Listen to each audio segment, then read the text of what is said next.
This program originates live with the NBC television network.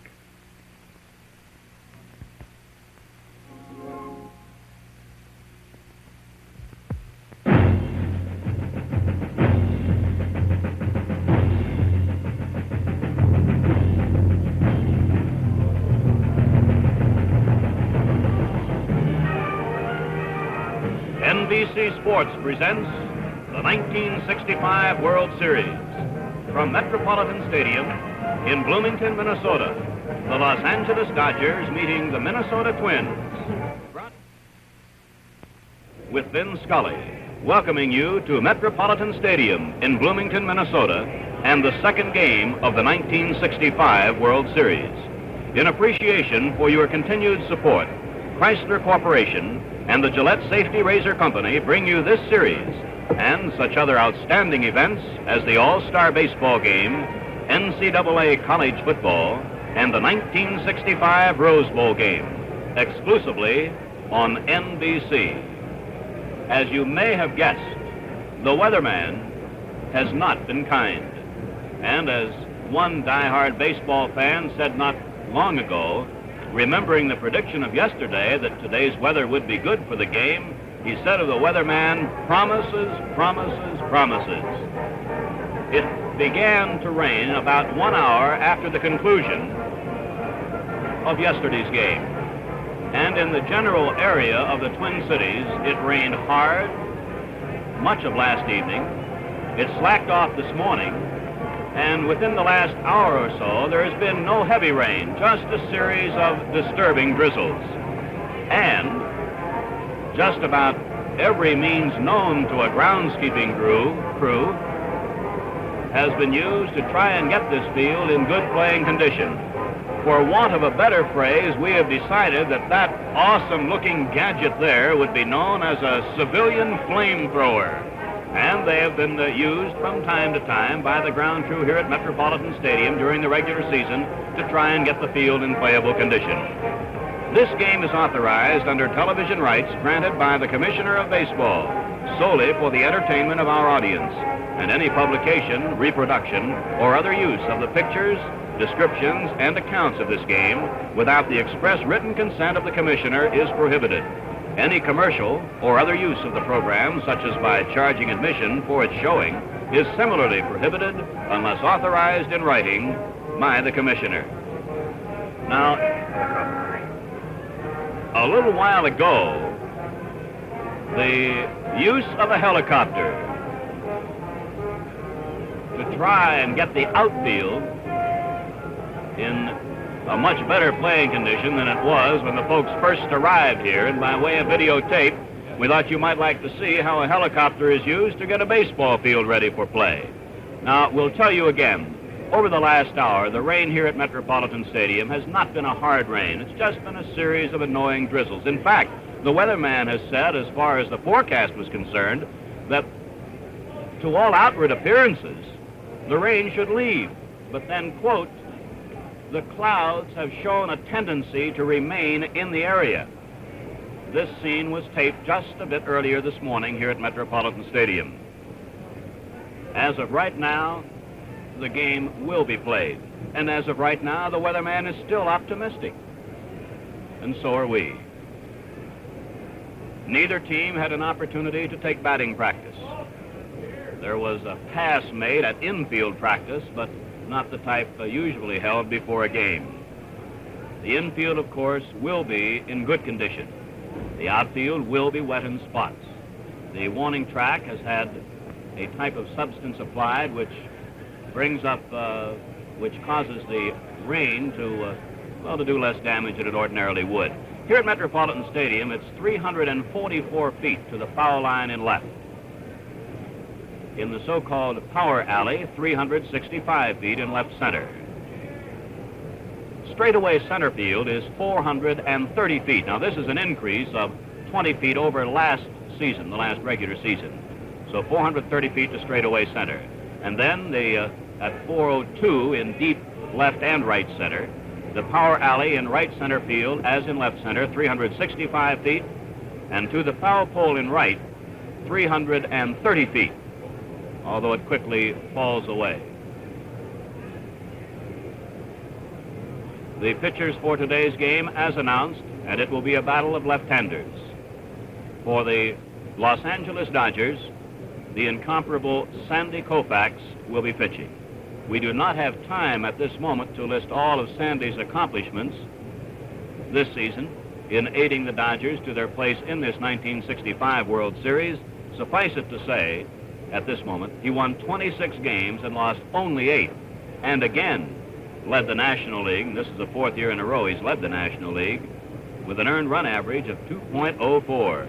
The temperature right now, for those of you who are statistically minded, 56 degrees, the wind is 17 miles an hour, and the humidity is 83%. Now, the commissioner of baseball, of course, makes the decision as to whether this game will get underway, and he is chatting here with Ed Hurley, the chief of the umpiring crew. Meanwhile, as Sandy Koufax is warming up in the Dodger bullpen beyond the right center field fence, so is his opponent for today's game. For the Twins, their top winning left-hander in the regular season, Jim Kaat. Kaat won 18 games, lost 11, and compiled a very good earned run average of 2.82. And so for this second game of the 1965 World Series, with the Twins having won the opener yesterday by a score of 8-2, so the starting pitchers are getting ready. The infield is still covered, but we have every expectation, since it is a bit brighter right now and the rain has momentarily stopped, we have every hope that the game will be underway, and if not exactly on time, within a moment or so of the scheduled time of 1 p.m., which is Central Time here in Bloomington, Minnesota. In looking over Sandy Koufax's record for this season, we already mentioned that for the 4th year in a row he led the National League in earned run average. He also was the top man in the league as far as his percentage was concerned with that 26-8 record. And he'll be facing a lineup today that is somewhat changed from yesterday for the Twins. At shortstop, it will be Zoilo Versalles, the batting star for the Twins yesterday with 4 runs batted in. But in center field will be right-handed batting Joe Nossick, a first-year player for the Twins. The right fielder will again be left-handed batting Tony Oliva. The third baseman and cleanup batter will be Harmon Killebrew. The Twins catcher will bat in the 5 spot today, Earl Batty. A change in left field. Yesterday it was Sandy Valdespino. Today it will be right-handed batting, power-hitting Bob Allison. The first baseman will be batting today in the number 7 spot, Don Mincher. Rookie Frank Quillisi, who collected 2 hits in yesterday's big 3rd inning for the Twins, will be at second base and bat 8, and the pitcher will be Jim Kaat. And by golly, a light drizzle starts to fall again. So perhaps it's going to be one of those days where it'll rain a little bit and then stop for a while. But the last time we heard anything official from the weatherman, he was still highly optimistic that the game would be played. And as you might expect, just about every type of rain gear and protection from the elements is here at the stadium today. This second game of the 1965 World Series is being brought to you from Metropolitan Stadium in Bloomington, Minnesota.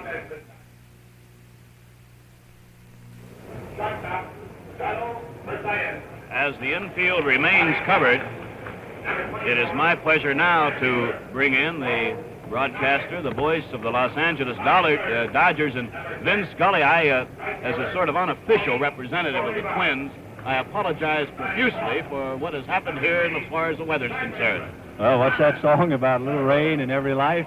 Thank you, Ray, and hi, everybody. The lights are being turned on here at Metropolitan Stadium, and it is as if everybody in the ballpark trying desperately to ignore the weather. The pitchers are warming up. The umpires have already gone to the dressing room to get the game balls, and in a few minutes, apparently, they're just going to start in the rain. These are the men who will lead it off for the Dodgers. In the number 1 spot, the captain and shortstop, Maury Wills. Hitting second, Jim Gilliam. In the 3rd spot, Willie Davis. In the cleanup spot against left-handers is the right-hand hitting left fielder, Lou Johnson. Ron Fairley, a left-hand batter, drops to the number 5 spot against Kaat. And then switch hitter Jimmy Lefevre at second base. Switch hitter Wes Parker at first base, hitting 7th. John Roseborough, the veteran, will be behind the plate. And Sandy Koufax on the mound. One of the things, and one pressure spot in this game today, all of the outfielders particularly will have a lot of problems not only on going after balls, but they know, both clubs having fine speed, the outfielders will not only have to charge base hits, which will slow up on the grass, but they will be picking up a wet ball to get back to the infield. And you can bet fellas like Zoilo Basayas and Maury Wills and some of the other speedsters on both clubs will try to dare some of the outfielders, and we should have a little bit of a wide-open game as far as the hitters challenging the outfielders' arms. Well, maybe Sandy Koufax and Jim Kaat can pitch in the rain, but apparently the governor of Minnesota is not going to try, because we just get the report that Governor Carl F. Rolbog, the governor of the state of Minnesota, will not throw out the first ball. Yeah, we still have the light rain, but the ground crew rolling off the tarp. The infield itself is in good condition. It's been covered. As Ray pointed out to you, it began to rain about 1 hour after yesterday's game. So the skin part is dry. The treacherous areas will be on the warning track, and certainly for catchers going after foul balls and any infielder going over to the track, it'll be wet and slippery going. In this mechanized age, Minnesota rolling up its tarp. Only to bring it up, since Ray was talking about the apologies for the weather. The Dodgers, since they moved to California, have never been rained out. And, of course, they are quite delighted about that. And although they do have a tarp at Dodger Stadium, it has been used sparingly.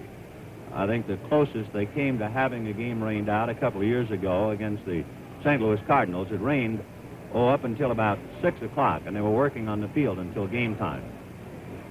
But the tarp is rolled up for keeps, apparently. There is still a light drizzle. But the pitchers are warming up, and the 6 umpires are meeting at home plate, along with Captain Maury Wills and manager Sam Mealy. Sam Mealy is still awaiting news from Quincy, Massachusetts, where his wife is expecting the arrival of their child any moment, so we understand. And the Dodgers kept a date with the Stork. Left-hand pitcher Jim Brewer of the Dodgers received the happy news that his wife presented him with a bouncing baby girl in Tulsa, Oklahoma today. Those umpires, the plate umpire from the National League, Tony Venson. At first, from the American League, John Flaherty. At second, from the National League, Ed Sudol. And at third, a switch, at least according to the names up on the board. From what we had gathered yesterday, the third base umpire would be Bob Stewart. And then the line umpires would be Ed Hurley at left and Ed Vargo at right. So we had better wait a moment and check third base to be sure. Right now, we'll pause briefly for station identification.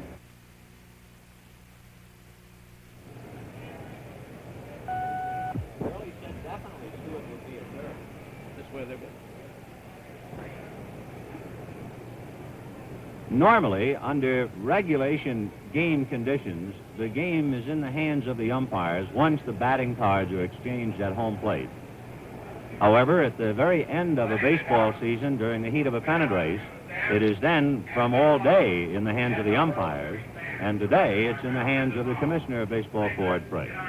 The crowd now standing for our national anthem.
Just to refresh your memory, of course, and you don't have to around Minnesota, the Twins yesterday winning in convincing style with 8 runs, 10 hits, and no errors. And the Twins' power and speed evidenced on home runs by Don Mincher, a 3-run home run by Zoilo Versalles. There were 3 doubles and a stolen base by Versalles. For the Dodgers, 2 runs, 10 hits, and 1 error. They had a home run by Ron Fairley, and their other run came in the 9th inning. Jim Grant thoroughly muffled the Dodger bats yesterday, and today, in the second game of the series, Jim Kaat and Sandy Koufax. Tomorrow is a travel day, the 3rd game of this 1965 World Series, scheduled for Dodger Stadium on Saturday. And it will be left-hander Claude Osteen for the Dodgers, right-hander Camilo Pascual for Minnesota. Wills takes a Twins lineup back to the Dodger dugout. Sam Mealy brings a Dodger lineup over to his dugout, and the Minnesota Twins take the field.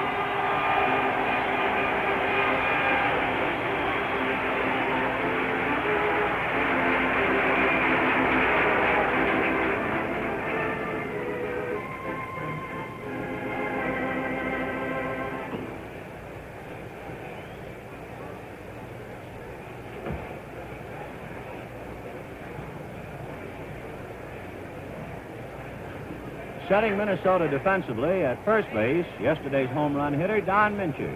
At second, Frank Quillisi. At shortstop, the star, Zoilo Versalles. And at third, Harmon Killebrew. In the outfield against Koufax, Bob Allison in left, Joe Nozick in center, and Tony Oliva in right. Behind the plate, Earl Batty. And on the mound, left-hander Jim Kaat with a record of 18-11. Danny Ozark coaching at first for the Dodgers. Over at third, Preston Gomez. Jim Kaat, mainstay for the Twins, made 42 starts last year, completed 7. He had 2 shutouts and appeared 3 times in relief. He led the league in those 42 starts, equaled his top previous win total, and enjoyed his best percentage of the year. In 1962, he won 18. In 1964, he won 17. A little while ago, we asked Jim Kaat his feelings on facing the Dodgers, and in particular, since his mound opponent would be Sandy Koufax. I feel that I've got to pitch my own ball game against the Dodger hitters and not worry about who's pitching against me. We have a pretty good hitting ball club ourselves, and I think he has all that he wants to worry about, and I think that if I can hold the Dodgers down to 1 or 2 runs, well, we're going to score some off from him.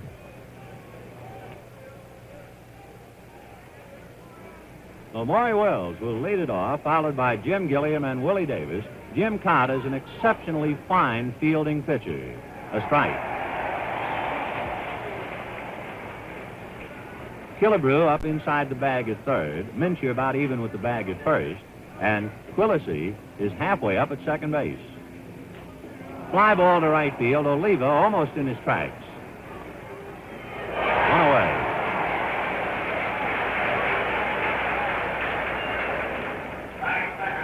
Jim Gilliam coming up. Gilliam went 1 for 5 yesterday. One advantage you have starting a left-hander against the Dodgers, you take all of their switch hitters and make them right-handed batters, and consequently, they have the extra couple of feet to run to first base. Breaking ball missed, ball 1.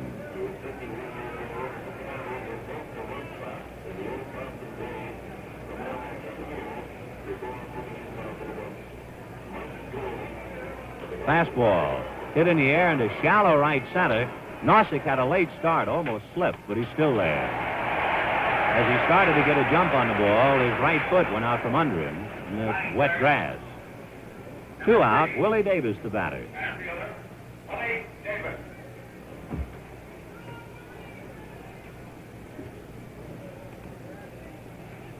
Willie yesterday went 1 for 4.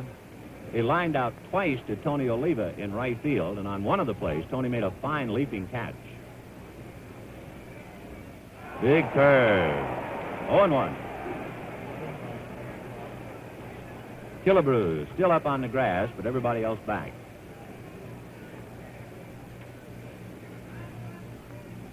Check swing, strike 2.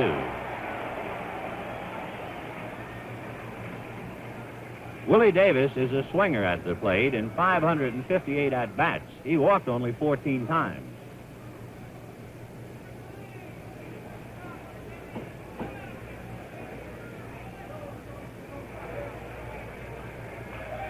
Little tapper wide of first to Mincher. He underhands to Kaat. The Dodgers are out in order in the score at the end of the first half of the first inning. The Dodgers nothing, and the Twins coming up.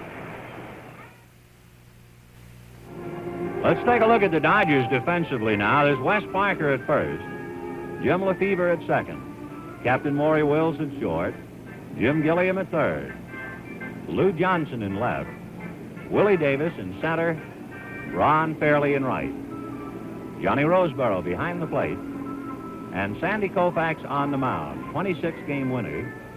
He's had 3 World Series decisions. Jim Lemon coaching at first, and Billy Martin over at third.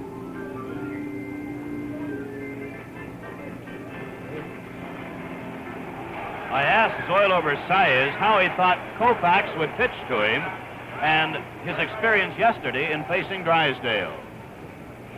I think Mike Koufax threw me today on the first pitch. I'm going to guess for a curve. And yesterday pitch, Drysdale struck me out, I should say, with a fastball around the letter. But the second time that he threw me was a fastball, but just was by 5 inches down the letter. And I got a good piece of wood out of it, and I was lucky to hit the ball out of the park. Well, Zoilo was guessing correctly. Koufax curved him with the first pitch, but it was very high. Ball 1. Another curve, strike, 1-1. Sandy's equipment, fastball, curveball, and a forkball, which he started to work with early this year. Fastball, fouled out of way. 1-2.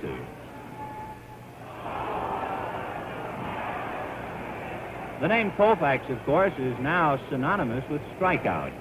Against the Yankees in 1963, he set a World Series record. He struck out the first 5 batters he faced. That was the game in which he set a World Series record of 15 strikeouts. And in his 2 appearances against the Yankees, he set a record of 23 strikeouts in one series. Fly ball into shallow right. Lefevre out, Fairley in. It's Fairley. 1 away.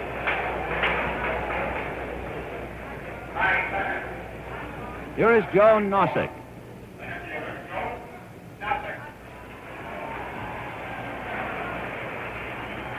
Nossick had 2 home runs during the regular season.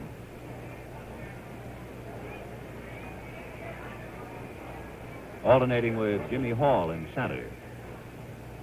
Gilliam plays him about even with the bag. High fly ball to left field. Johnson goes back, still on the grass, now on the track, and makes the catch. Oh, we asked Sandy Koufax about his philosophy and what the World Series means to him after a tough end race. Here's what he said. We've had a good year, the Dodgers, and sometimes it's hard to feel like when you come through a tough race that you're really up for it. But I think everybody in our ball club wants to and is trying very hard to win the World Series. No matter how good a year you've had, you feel like it's not complete until you've done a good job in the series. 2 out in the first inning, and here's the great Tony Oliva. Oliva, oddly enough, with all of the base hits 10 and the 8 runs scored yesterday, his big bat was quiet, and in a sense that is comforting to the Twins. Curveball, hit back to Koufax. That'll do it. The Twins are out in order, and the score at the end of 1 inning of play. The Dodgers nothing, the Twins nothing.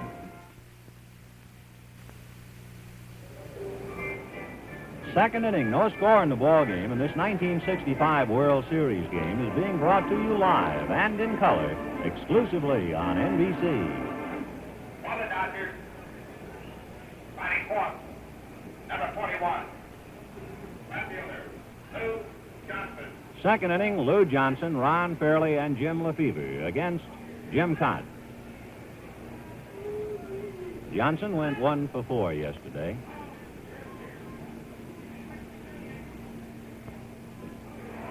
Good breaking ball. 0-1. Kaat's number one pitch, so they tell us, is his fastball. But you have to have pretty good curve to win 18. Bouncer foul outside of third down the line. 0-2. It is dark and gray and damp and a little bit drizzling, but what's most important, they're playing.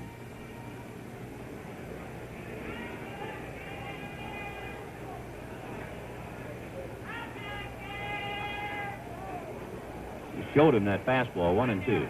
Johnson crowds the plate. Consequently, he is hit by a lot of pitches. He set a Dodger club record for being hit 16 times this year.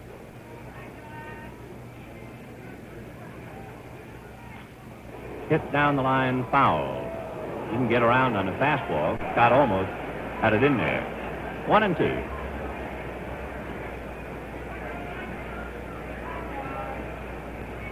Johnson violates a hitter's doctrine in the sense that he looks for the breaking ball an awful lot of times. 2-2. Most hitters feel you look for the fastball, and you can always correct for the curve. But if you look for the curve, the fastball will be by you. 2-2. There's the fastball, fouled away. 2-2. Fastball. Down he goes. So Jim Kaat gave him a good fastball up and away, and Johnson went down swinging. Right fielder, Ron Fairley. Ron Fairley went 1 for 4, hit a home run yesterday.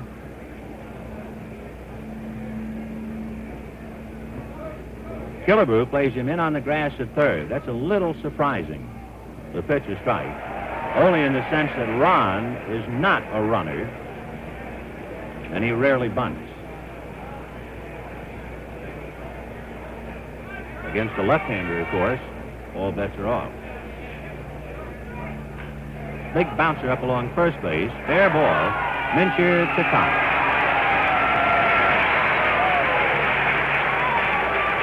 Two down. The switch hitter, Jim Lefevre, come up to hit right-handed. He wants a rosin bag before he gets up to the plate. 2 out, second inning, no score. Jim Kaat and Sandy Koufax, the Dodgers and Twins, second game of the series. Lefevre went 1 for 4 yesterday.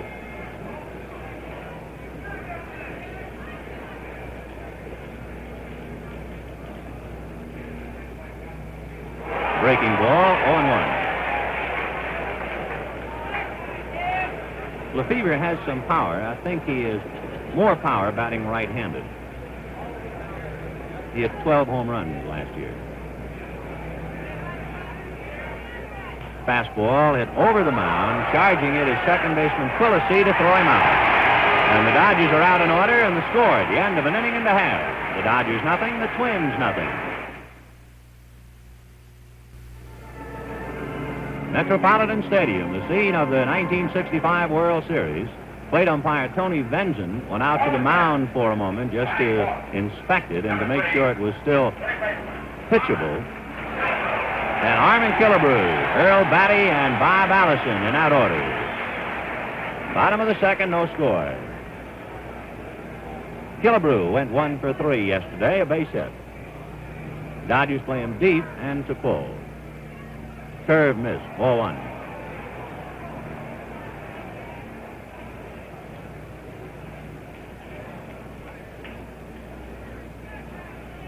Koufax, extremely long fingers. He has the hands of a pianist.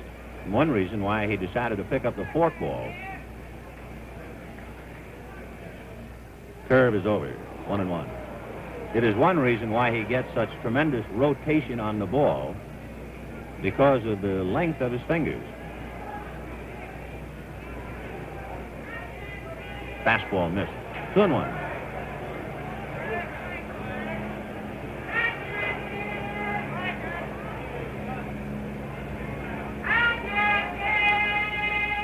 Armin Killebrew hit 25 home runs, 75 RBIs during the season. Fastball and a towering fly ball into left center. Willie Davis and Lou Johnson, and it's Lou Johnson. One away. That'll bring up catcher Earl Batty.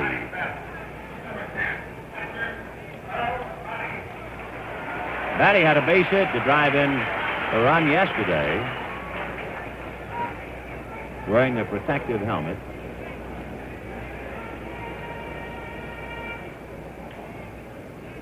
Earl, somewhat like Willie Davis, a first ball hitter if he gets his pitch.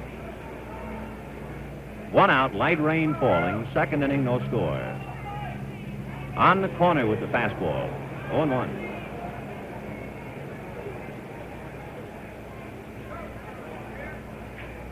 So it's raining, but they're playing. Same spot, strike two.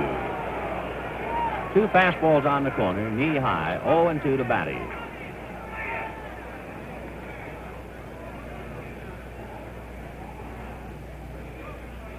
Curveball in the dirt, strike three. Dropped by Roseboro, he tagged him. So Koufax records the first strikeout today for his side after Jim Kaat had struck out Lou Johnson. And Bob Allison, the batter. Big Bob had 23 home runs, 78 RBIs. He can rip.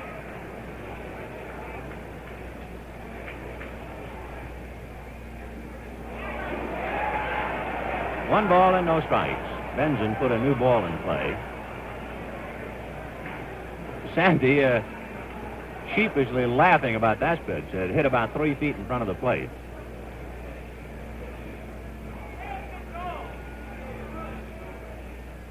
Curveball for a strike. 1-1. Sandy pounding at that rubber. Apparently the rain starting to turn the dirt into mud and it's caking the spikes. High foul off third. Gilliam comes over to the temporary boxes, but no play. 1-2. Both left-handers, Jim Kaat and Sandy Koufax, will have to contend just with that problem. The spike's still up, you lose your traction, and you begin to slide as you take your long stride towards the plate. And the other problem for both pitchers becomes something else to think about. Curve in the dirt. 2-2. 2 out, bottom of the second inning, no score.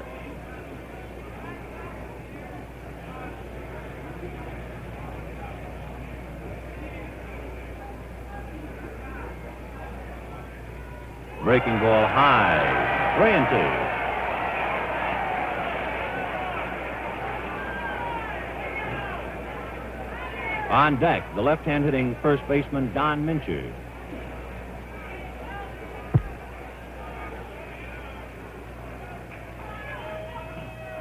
In there, strike three call. So the Twins are out in order, and the score at the end of 2 innings of play. Dodgers nothing, Twins nothing.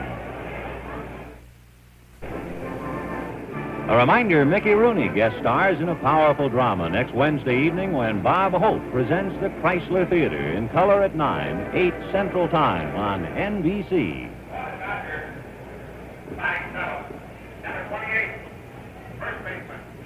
Third inning, no score in the ball game. Wes Parker, Johnny Roseboro, Sandy Koufax. Killebrew even with the bag. Parker likes to bunt.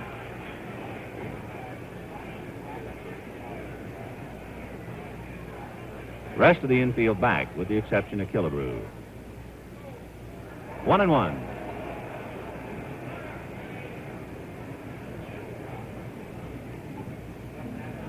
As we mentioned earlier, Jim Kaat, an excellent fielding pitcher. In there at the knees, 1-2. So Kaat throwing strikes. Third inning, no score.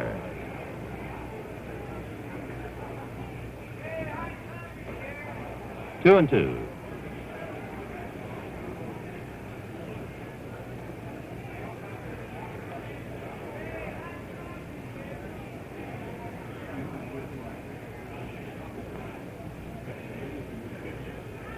Missed with the fastball.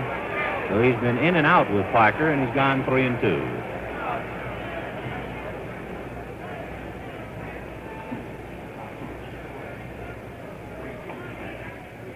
Outside with the fastball, and we have our first base runner, a walk to Wes Parker, and the batter will be Johnny Roseborough.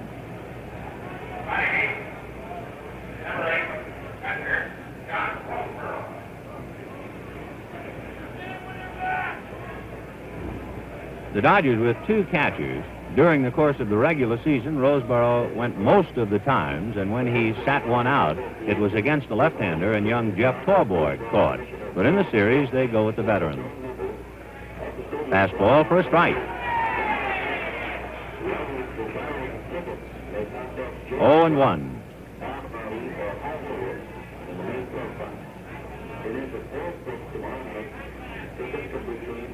Curve outside, 1-1. Wes Parker at first base stole 13 bases. And the Dodgers conceivably would play hit and run with Roseborough, who has lost some speed. 1-1. Kaat thinks so he'll drive Parker back.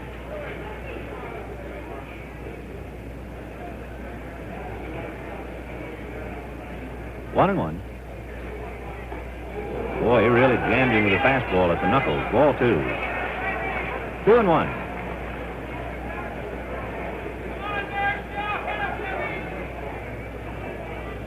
Earl Batty wigwagging signs out to him.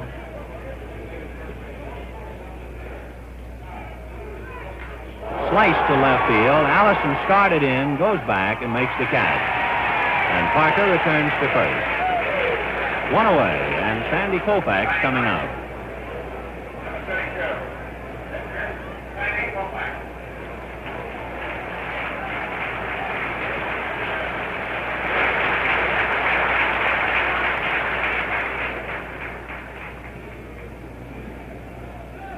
So Jim Kaat working with one out and Parker at first base and Sandy Koufax at the plate. Sandy enjoyed a fine season with the bat. He had 20 hits. Takes ball 1. For Sandy Koufax to get 20 hits in one season, that equaled the number of hits he had in the 3 preceding seasons.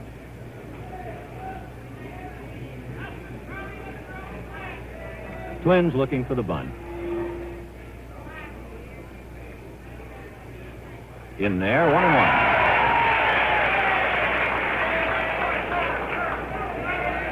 Sandy staring at Preston Gomez to see if the bunt is still on.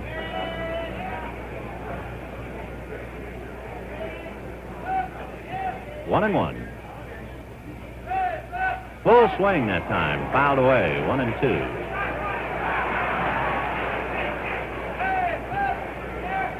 Jim Kaat, in his delivery to the plate while holding a runner on at first base, has what you could call a pitcher's hitch. He kind of bounces his hands in front of his body while ready to pitch to the plate, and it's that hitch that might help the base runners. There's the bounce. 2-2.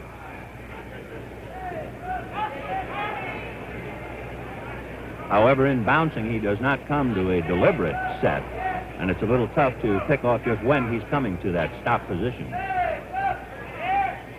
Third inning, no score. There he's set. Bouncer hits slowly down to Quillisi. He looks at second, has to go to first.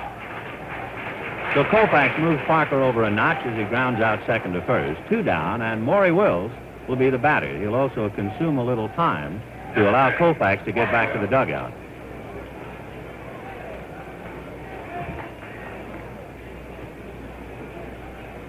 The lights have been on since the start of the game. Angry sky. At the moment, it has stopped raining.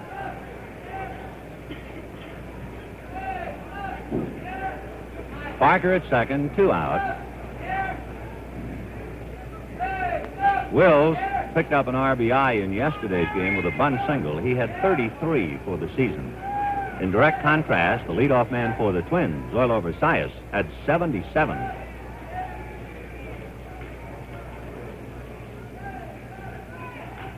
Hit in the air to right field. Oliva goes back a little. That'll do it. No runs, no hits, a man left, and the score at the end of 2.5 innings of play, the Dodgers nothing, the Twins nothing. We were talking before about the mound at Metropolitan Stadium. It was bothering Koufax, and it apparently bothered Kaat a little bit more, as the rain and the spike marks complicated matters. And so 2 members of the ground crew have apparently sprinkled either topsoil or sand out there to try and give the pitcher a dry surface, something to push off.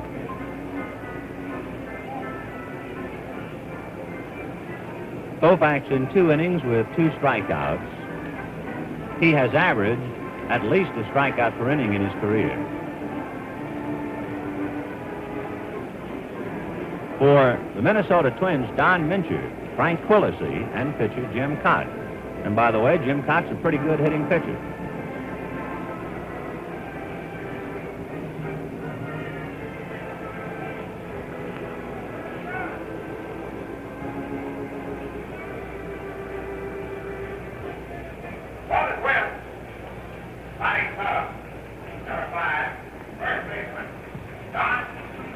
Don Mincher got a high breaking ball early in yesterday's game and hit a tremendous shot into the right field seats to tie it up. He also walked, and Ron Fairley took an extra base hit away from him. So he hit the ball hard yesterday. Curve, a strike, 0-1. Before Koufax had the elbow trouble, which has been diagnosed as a traumatic arthritic condition, he used to lean towards first against left-handers. Fastball missed, 1-1. He would tilt by way of the bag and occasionally even sidearm. But in deference to the sore elbow, he has given that up. Curve, fouled off third, down the line, out of play. 1-2. Good folks are here, rain or no rain. They've come well prepared.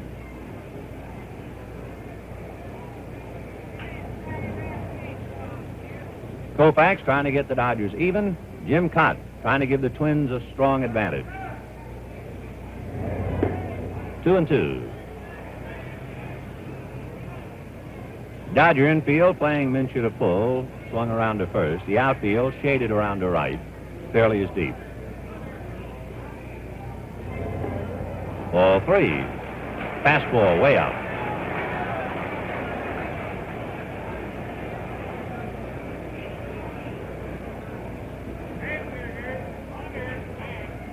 Metropolitan Stadium. Over, strike 3 called.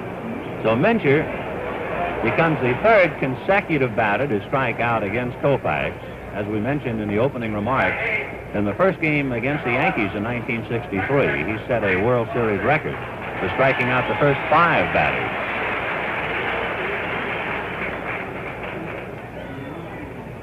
Here is Frank Quillisi. Played a great game at second base yesterday and had a double and a single in the 3rd inning.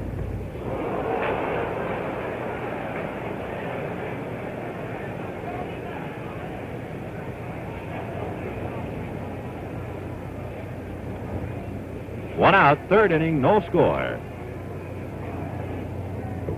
Fastball crowded him, 1-1.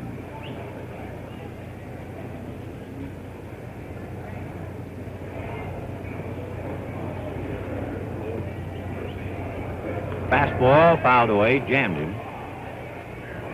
1-2. Yesterday's loser, taking a look at today, Don Drysdale. 1-2. High, ball 2.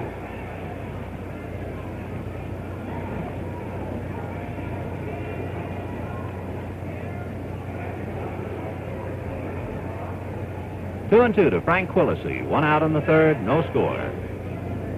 Curve missed, ball 3.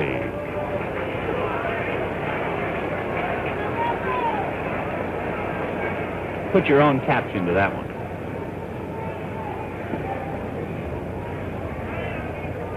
Full count. Fastball high.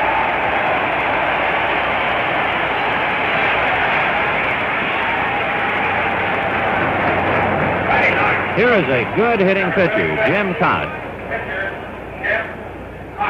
presenting his credentials, he has a home run and 9 RBIs during the regular season, a .247 average, occasionally used as a pinch hitter, and among other things, he likes to bunt for a base hit. So with 1 out and Quillisi at first base, a wet infield, we'll see what he does. He's around to bunt, takes a strike. Kaat has the label excellent fielder. Koufax would have the label average to fair.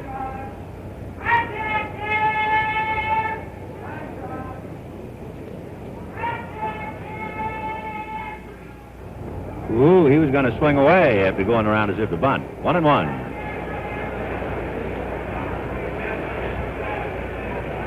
Checking with Billy Martin.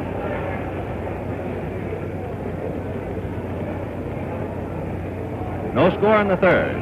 Frank Quillisi at first, held on by Wes Parker, 1 out.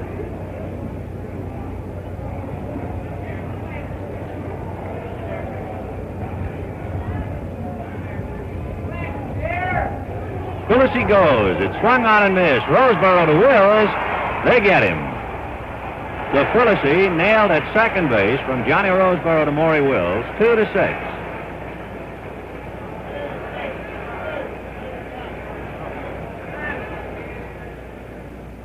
We're going to take another look at that.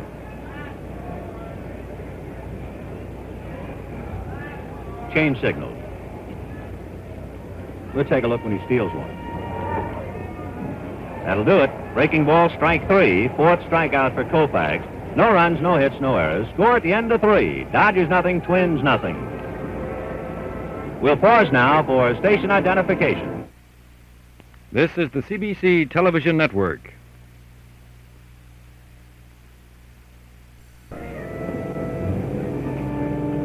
A reminder, friends, this Saturday, NBC will telecast a major college football battle when Duke meets Pitt in the NCAA Game of the Week.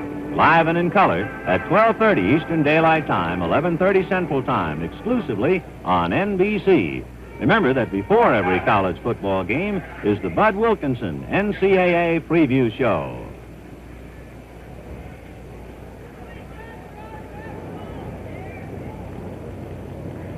Fourth inning, no score. Jim Gilliam, Willie Davis, Lou Johnson. Ball 1. Light rain begins to fall again.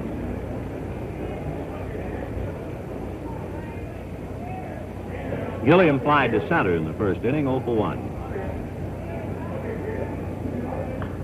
Fouled away, 1-1.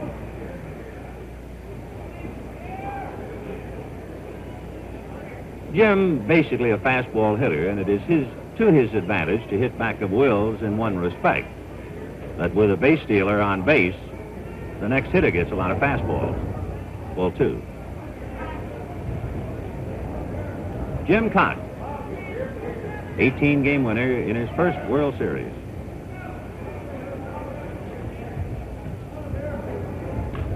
Hit in the air to right field. Oliva, who was busy yesterday, is busy today. Tony tied a World Series record for putouts in right field yesterday, and he has 3 so far today. Here's Willie Davis, and we were wondering about how it felt to hit against left-handers in the World Series or at any time, and here's what Willie said. I faced a lot of left-handers in my time.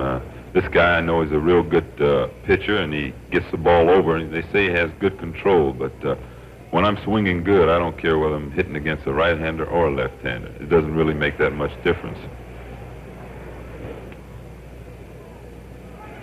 0-1, breaking ball on the corner. Killebrew in on the grass. Soft curve, hit to Mincher. Don underhands to Kaat. 2 out. We don't have a hit in the game. There have been 2 base runners. Koufax has walked Quillisi, and Kaat walked Parker.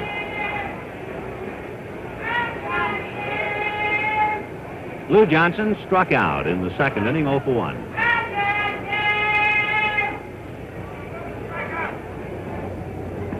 Curve over, 0-1. Johnson can easily get the nickname Suitcase, we mentioned yesterday. In his 13 years, he's now with his 18th club.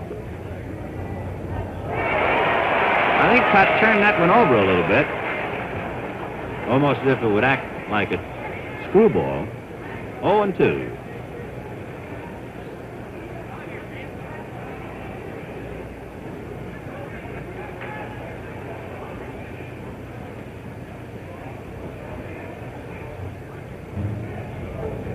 Fastball hits it dead center, and Nossick has to go and get it to the track. He's got it. That's about 415 to 20 feet away. Dodgers out in order, and the score at the end of 3.5 innings of play. Dodgers nothing, Twins nothing. Bottom of the 4th inning, no score in the ball game, and quite a game it is. Koufax in 3 innings has not allowed a hit. Big day yesterday. He mentioned earlier he expected to be curved the first pitch by Koufax, and he was. Now we'll see about the second time around. Fastball, foul back.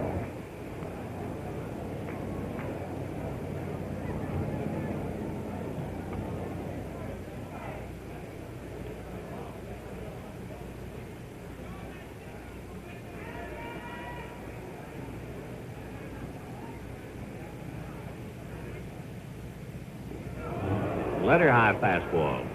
0-2 to Zoilo.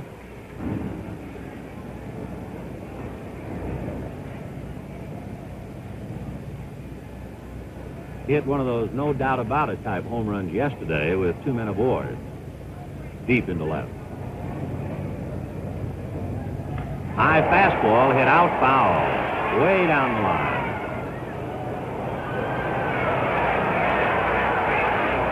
Koufax got that one way up and way in. But with 2 strikes, Versailles had to go after it.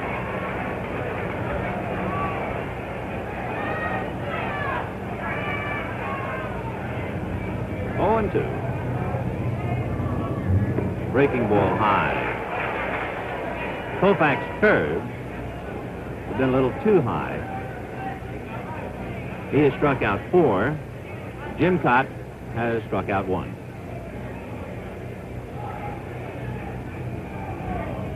Curveball, and he got it down and over.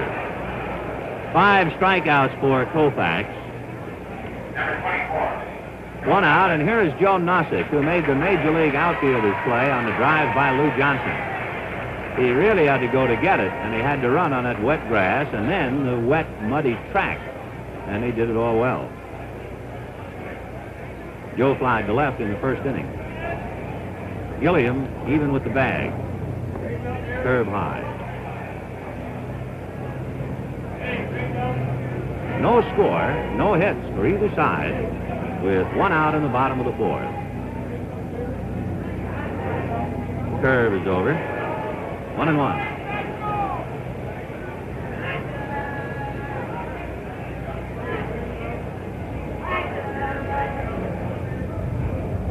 Fastball, foul back. 1-2.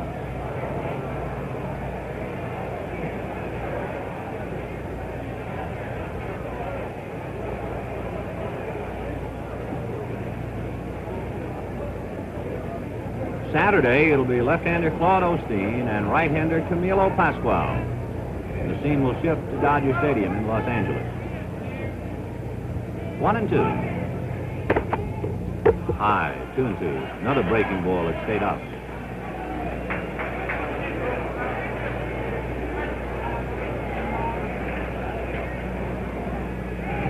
Two and 2. Joe Nossick. Curveball, line to center, base hit. There's the first hit of the game.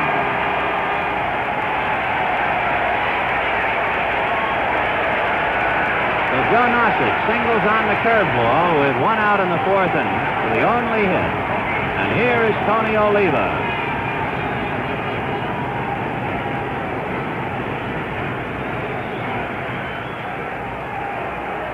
Oliva hit back to Koufax, who threw him out in the first inning.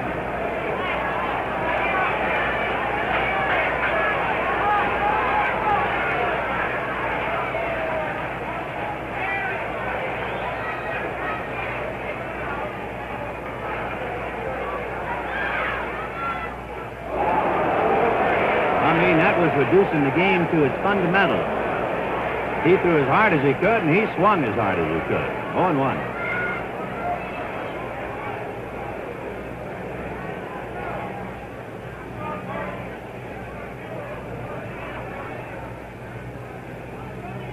One out, fourth inning, no score. The Twins with the only hit. Clean single to center by Joe Nossick. 1 out. 0-1 to Oliva. Lob throw to first. Koufax does not have an extra good move to first. He is not a Spahn or a Whitey Ford or somebody like that. Fastball, strike 2. By the way, game number 3 Saturday, 3:45 Eastern Daylight Time from Dodger Stadium in color, here on NBC.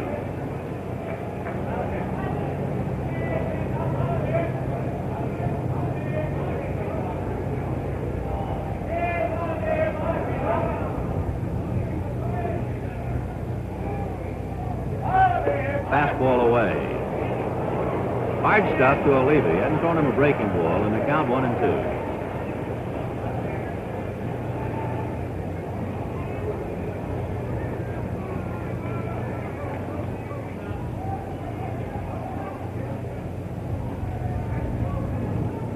One out, fourth inning, no score. Joe Nossick at first base. Tony Oliva at the plate, 1-2 the count. Fastball got him. So Oliva becomes strikeout number 6 for Koufax. And that brings up Harmon Killebrew.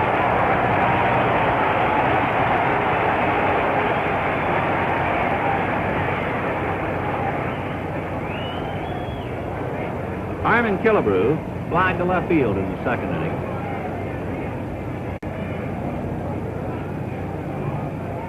Harmon out 7 weeks with a dislocated elbow. But he still hit 25 home runs and wound up with 75 RBIs. Curve, ball 1.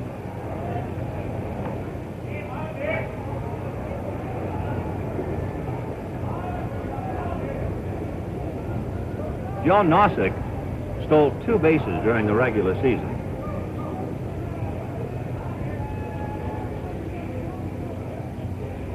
Fastball, left into left field, base hit.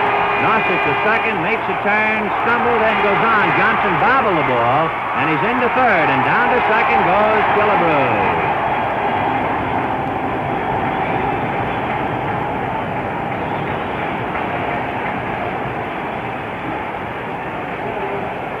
It'll be a base hit on an error charged to Lou Johnson. And not to make ourselves look good, but remember earlier we were talking about the rain and the problems the outfielders are going to have on picking up a wet ball, and the fact that base runners would put pressure on the outfielders. And Nossick made a big turn to put pressure on Johnson, and Lou appeared to look up to see where the runner was, and then the wet ball just slipped away from him. And their runners at second and third, 2 out, no score in the fourth. Earl Batty with first base open, and they will pitch to him with Bob Allison on deck.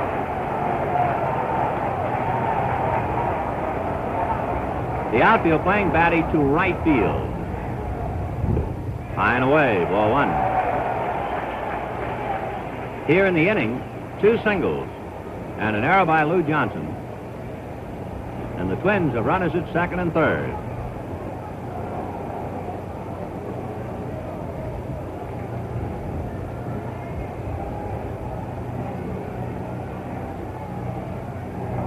Fastball hit backer first in foul ground. Parker to the box seat railing and makes the catch for the out. For the Twins in the fourth, no runs, 2 hits, an error, 2 men left. And the score at the end of 4 innings of play. The Dodgers nothing, the Twins nothing. 5th inning, no score in the ball game. How does it feel to play in the World Series? We asked Ron Fairley. I think it was certainly a pleasure being in a World Series, and I'd have to say that my first World Series hit was a home run, and it was certainly a thrill in my life. Although in 1959, we were beaten by the Chicago White Sox, I believe something like 11-0, so I know that the fellows are not discouraged at all. No score here in the 5th inning. Fairley, Lefevre, and Parker. Fairley grounded out. Mincher to Kaat covering in the 2nd inning.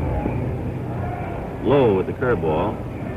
Fairly bailing out a little bit, as the players say, as Kaat came by way of first. 1-0. Sidearm curve over, 1-1, and Fairley giving it a lot of room.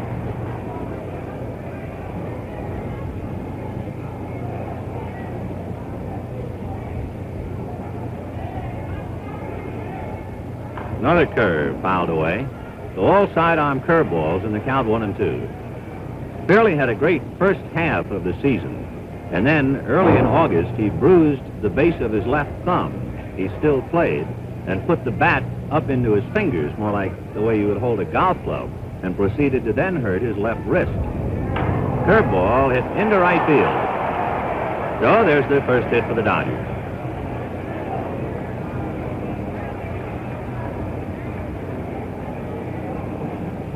Fairley at first. Jim Lefevre grounded out in the second inning to tranquility. Fairley is not a base-running threat at first. Ron stole 2 bases during the year. No score, 5th inning. Ball 1. Walter Alston feels that Jim Lefevre is the best bunter on the team. He was around to bunt that time.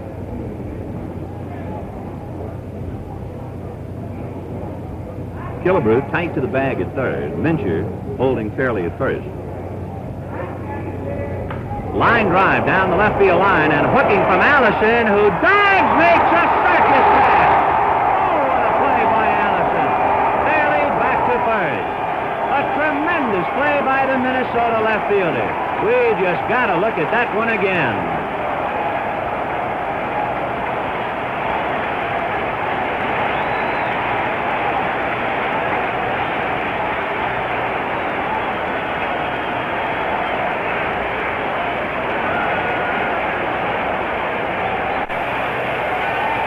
Here it is coming up. And remember, he's running on wet grass and also a muddy, wet warning track. Watch him slide. Great play. So we've come up with a defensive gem in the series, credited to Bob Allison. And the batter is Wes Parker. Right.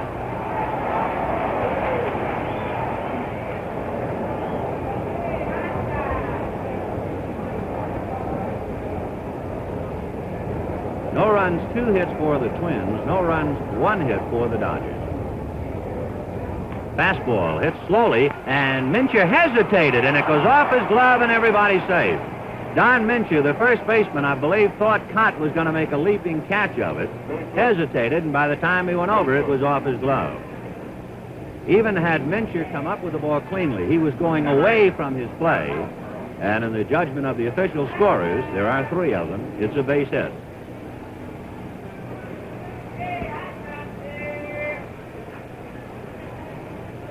So each side with 2 hits.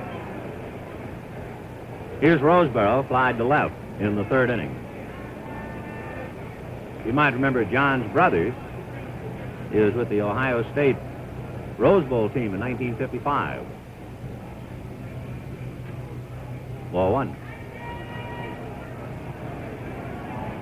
Fairley at second, Parker at first, 1 out on a circus catch by Bob Allison. No score in the 5th.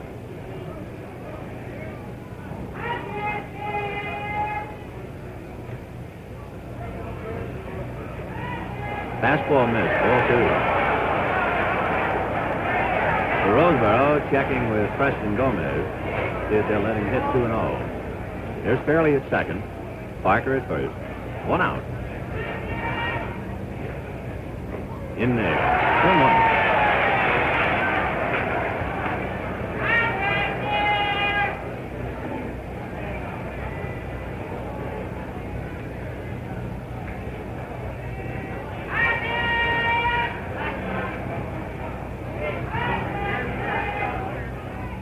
Fouled away. 2-2. Fairley waiting to be picked up at second. Parker at first. 1 out in the 5th. No score. Each side with 2 hits. crowd applauding as a park policeman flipped the ball to one of the fans. 2-2.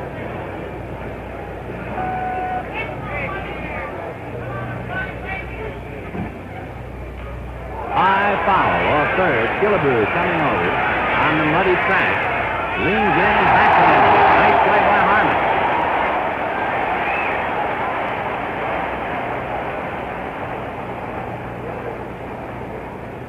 The Roseboro fouls out to Harmon Killebrew, and he had to fight his way to that ball through the wet grass and the muddy track. And here's Sandy Koufax. But Allison's play in left field has changed the entire inning. 2 out, 2 on. Koufax grounded out to Quillisi in the third inning.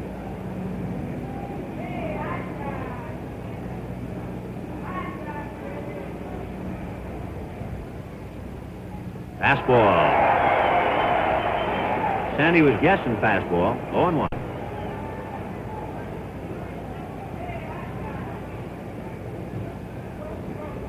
Sandy trying to plant that right foot.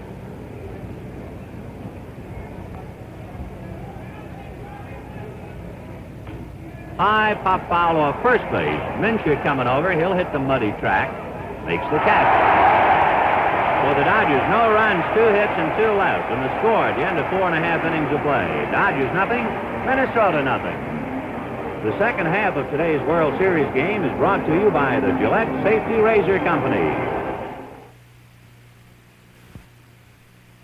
In direct contrast to yesterday, as we go to the bottom of the 5th inning, we got a ball game today. Minnesota nothing, the Dodgers nothing.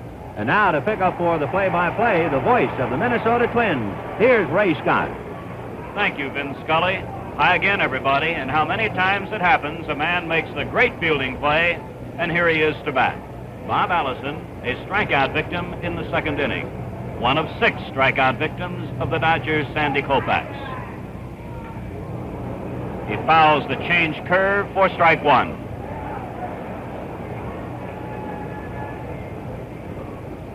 Allison did not play in yesterday's game, playing in left field today as manager Sam Mealy decides to platoon in left, where Allison replaces Valdespino, and in center, where Joe Nosick is playing today instead of Jimmy Hall. No score. Last of the 5th, each team with 2 hits.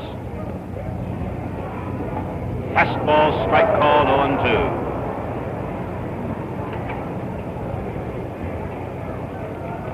Early in the season, Allison came up with a bone fracture in his hand, and he has never been able to really get his timing back. But despite that, he still knocked in 78 runs. Fastball away from him, ball 1, strike 2. Allison will be followed by Don Mincher and Frank Quillisi.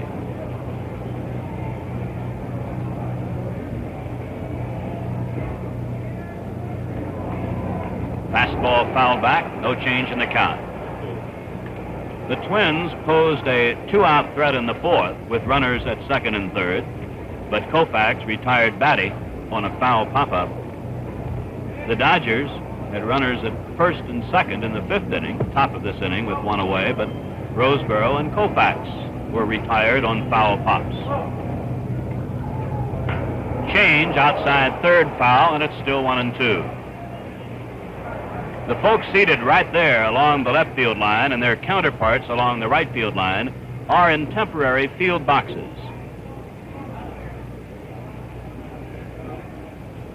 Dodger outfield shaded to the left. And Gilliam is really hugging the line at 3rd. Oh! Inside, 2-2.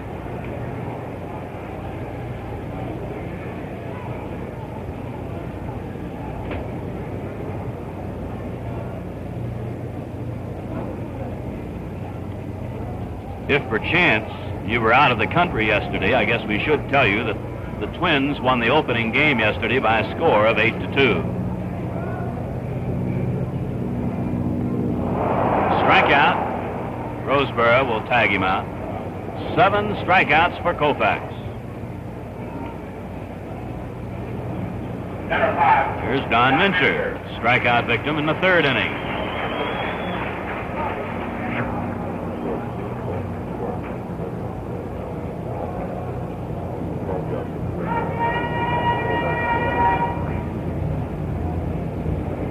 big gap to Mincher is in left center field.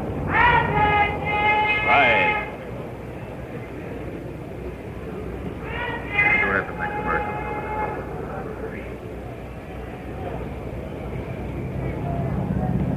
Strike two.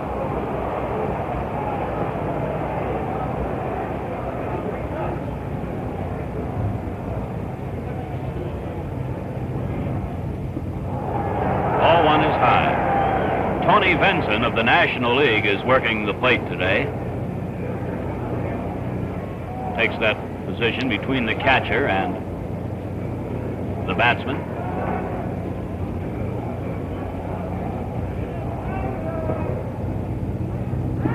Two and two.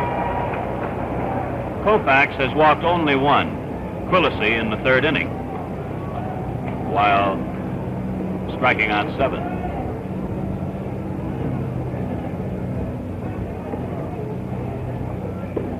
Fastball high, full count.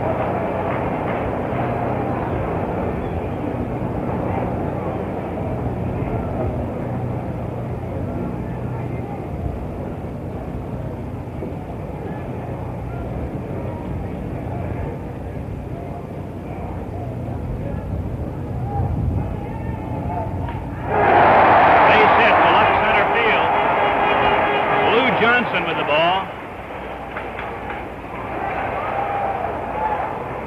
Hit number 3 off Koufax.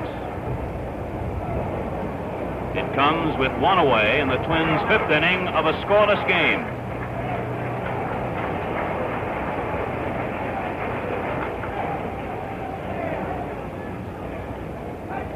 Frank Quillisi walked in the 3rd inning.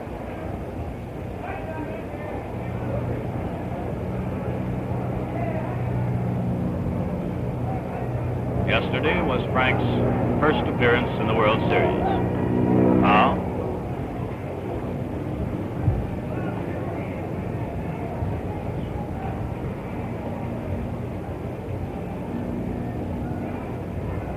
today's game in stark contrast to yesterday's game, where the Twins broke a 1-1 tie with a 6-run 3rd inning.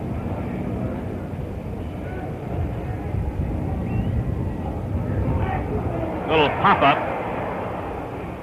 Second baseman Jim Lefevre grabs it, 2 down. Number 36, Jim Kaat. And applause begins to build as Jim Kaat comes striding to the plate. Call out on strikes in the 3rd inning. Kaat has good power. Strike.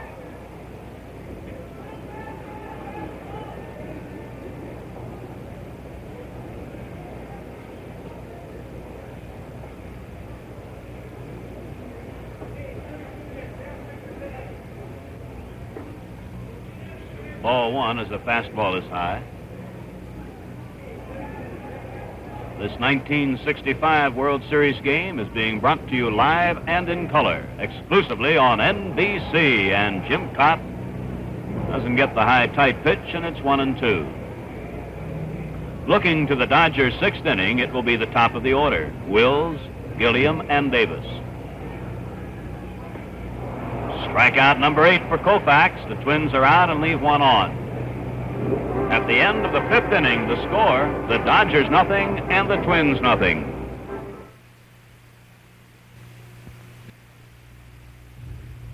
Here is a special report from NBC News.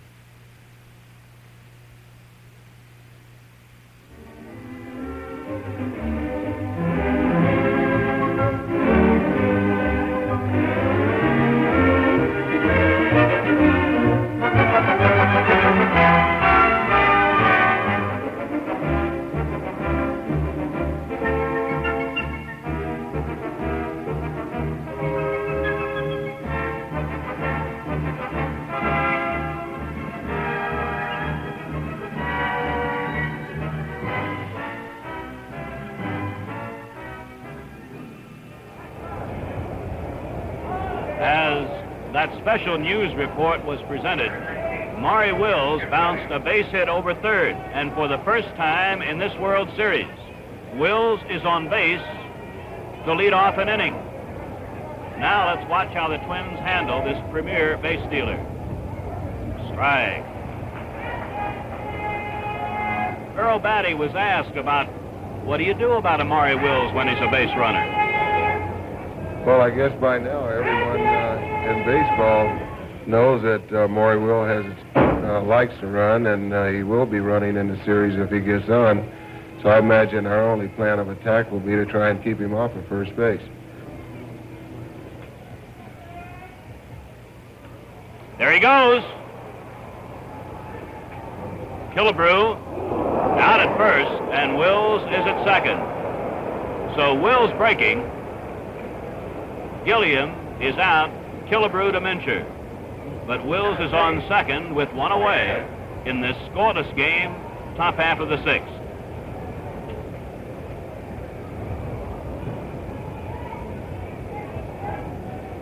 Kaat conferring with shortstop Zoilo Versailles.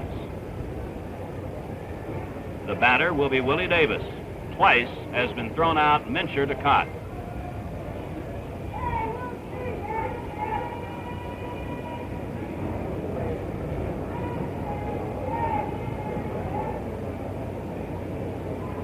Wills has his first stolen base of the 1965 series. I beg your pardon, not a stolen base.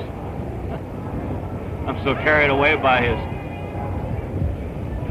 tremendous record that I want to credit him with something that he doesn't have. Ball one to Willie Davis. Now Killebrew is even with third. The Twins outfield shaded to the right. Versailles is fairly close to second, so Wills' lead from second is comparatively shallow. Popped up. Killebrew coming toward the plate. 2 down.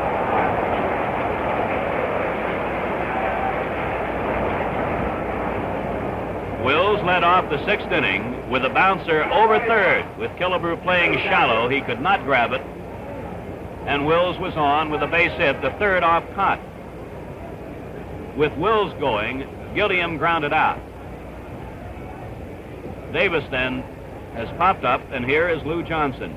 Struck out in the second, and with a 2-strike count in the fourth inning, powdered a Jim Kaat fastball to deep center, where Joe Nosick was able to run it down about 420 feet from the plate. Ball one is outside.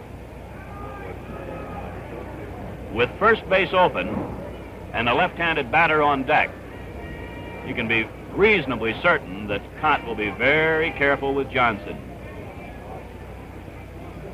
Runner going. Little nubber to Mincher. The side is out. At the end of 5.5 innings, the score is the Dodgers nothing and the Twins nothing.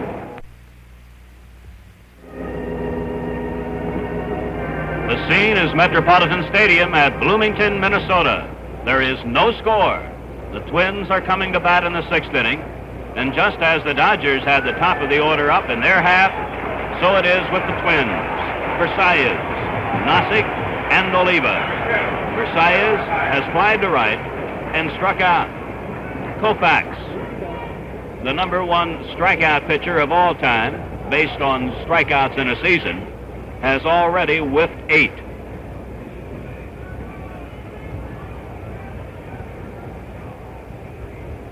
Gilliam even with third. Fastball high, ball one.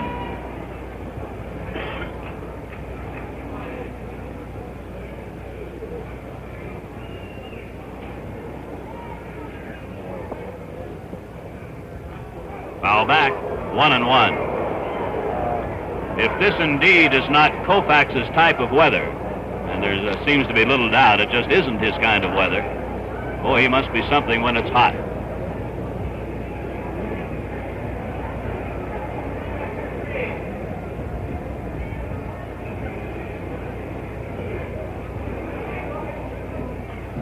Foul away on the right side as Koufax jams him. Ball and 2 strikes to Versailles.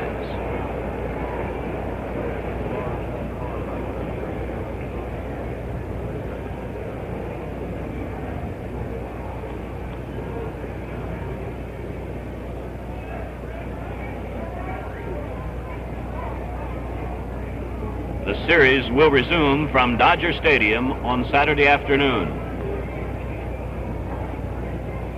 3:45 Eastern Daylight Time. Off the third baseman, Gilliam. Versailles streaking for second. Lou Johnson with the ball.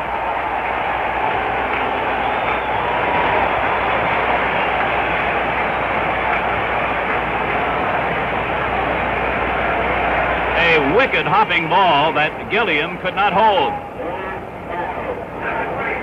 It is nonetheless charged as an error to the Dodger third baseman.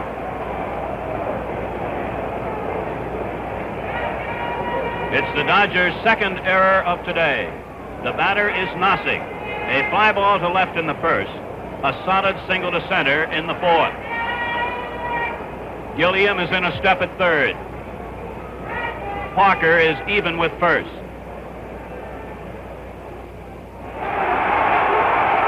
To first, out there.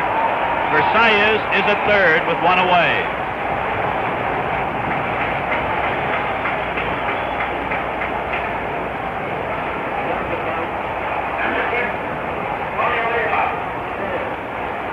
A huddle at the mound as Tony Oliva comes to the plate. This Sunday, NBC will telecast one of the top American Football League games of the year when the San Diego Chargers meet the Buffalo Bills at Buffalo.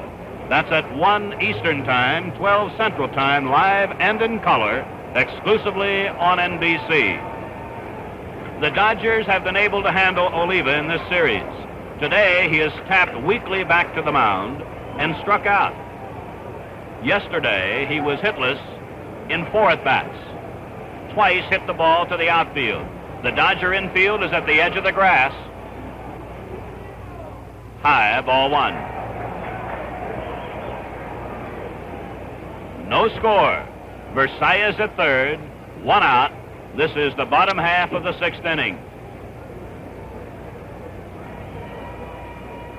Versailles at third. Strike, 1-1.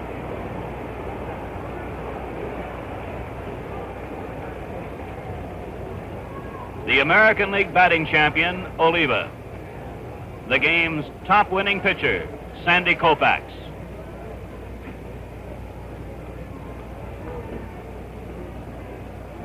At this point, it's no longer a meeting of statistics. Strike 2.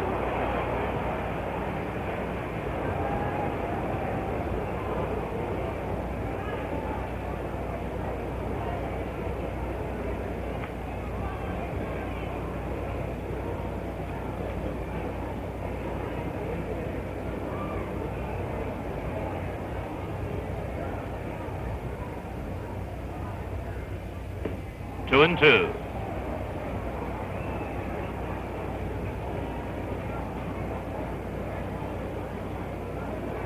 Oliva is not necessarily a bad ball hitter, but he has his own idea as to his own strike zone.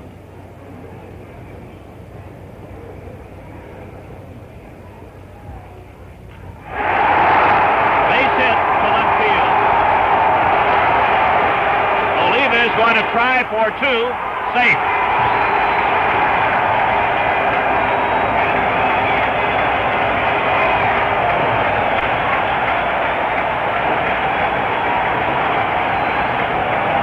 The Twins break through and lead 1-0.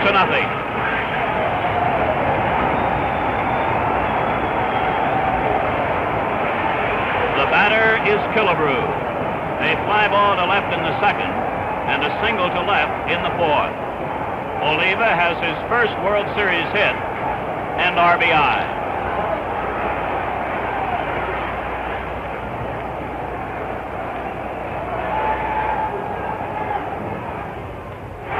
Base hit. Oliva waved around third. It is 2-0.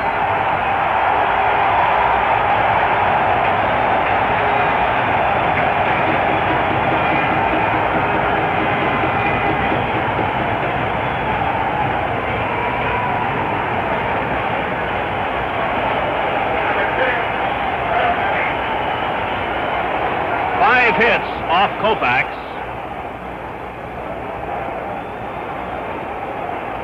And with one out, the batter is Batty.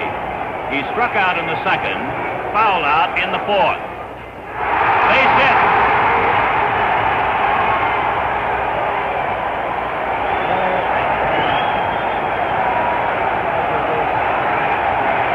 Manager Walter Alston is coming out.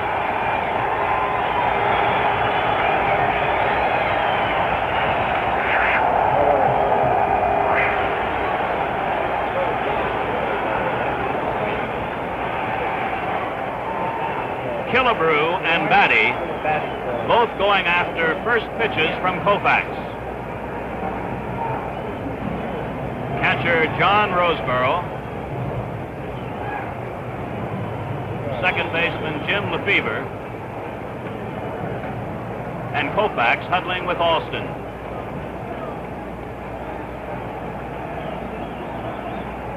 An error, and after a sacrifice, consecutive hits by Oliva, Killebrew, and Batty. It is 2-0. The Dodger skipper heads for the dugout.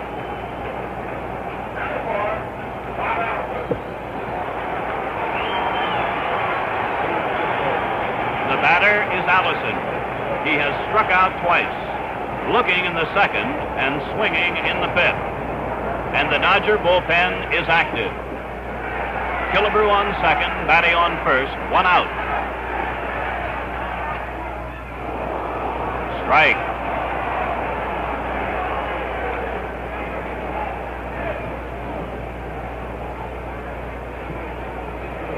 Batty. Killebrew on second. Dodger outfield is shaded to the left.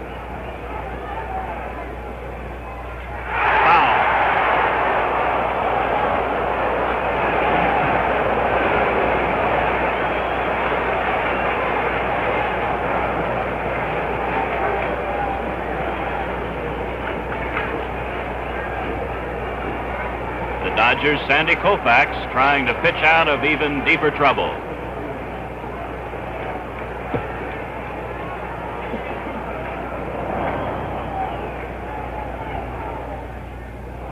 In the dirt, blocked out by Roseborough.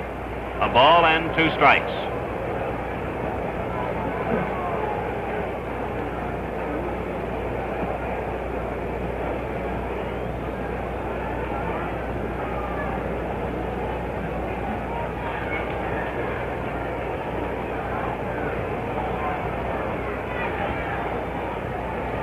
Killebrew. Batty. Second and first. Strike 3. Allison becomes Koufax's 9th strikeout victim. Here is Mincher, called out on strikes and singles.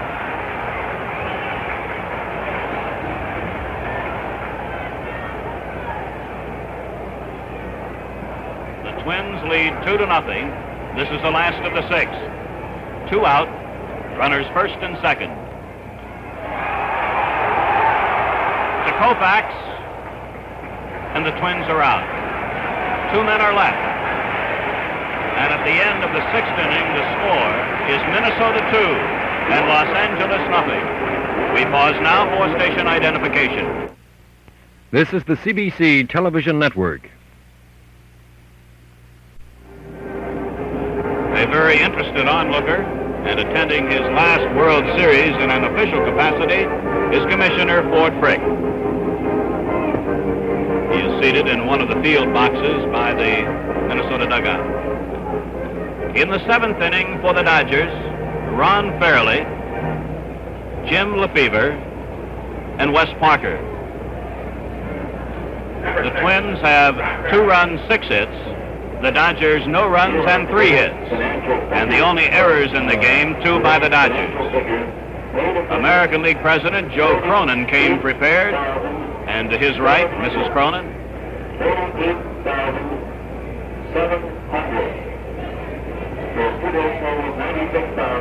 Fairley has grounded out and singled to right.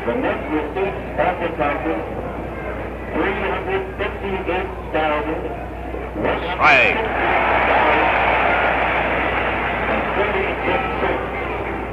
Today's official attendance exceeds that of yesterday. It is 48,700.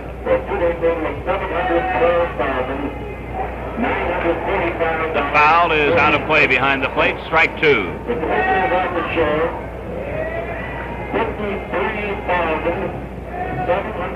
Lefty Jim Kaat, 18-game winner in the regular season. He was a 2-1 victor in the pennant-clinching game over Washington. He wastes the pitch outside, and it's 1-2.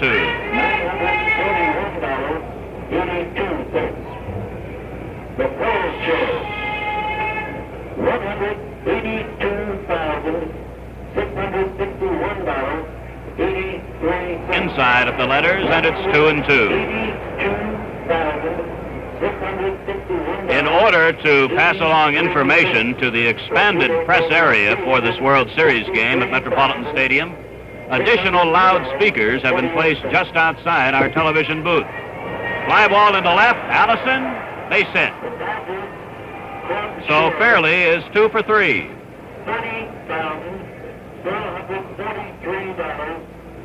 Hit number 4 off the Twins left-hander, and the batter is Lefevre.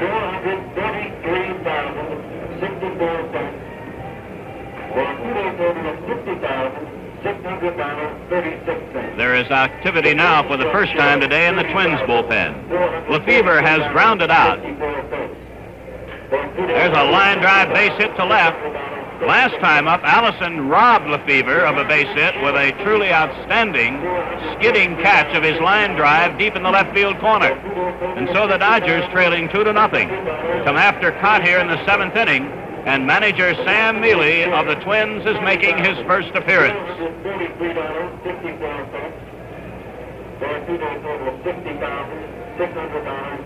He is looking in the direction of the Twins bullpen beyond the right center field fence. The left-hander is Jim Merritt. The right-hander is Alan Worthington. Kaat, for the moment at least, will stay on. Ron Peronowski is working for the Dodgers. He appeared in yesterday's game. So the Dodgers have the first 2 men on in the 7th with no out. Here is Parker, walked in the 3rd, an infield hit in the 5th.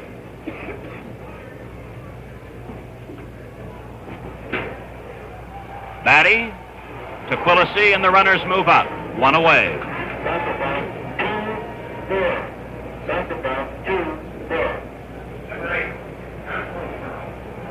Here is John Roseboro.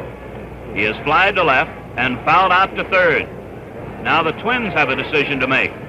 First base is open. The pitcher is due next.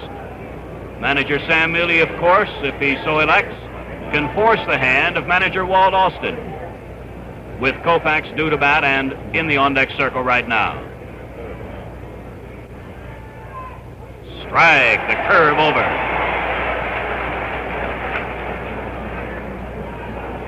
The Twins 2, the Dodgers nothing. Beginning of the 7th, Dodger runners at 2nd and 3rd with 1 out. The infield is back. Fouled away, strike 2.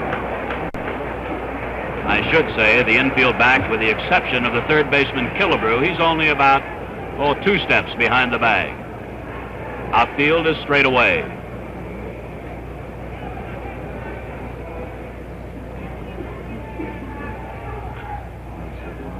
Foul.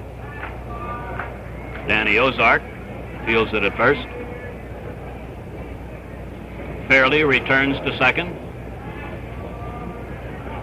Rather, Lefevre returns to 2nd and Fairley to 3rd.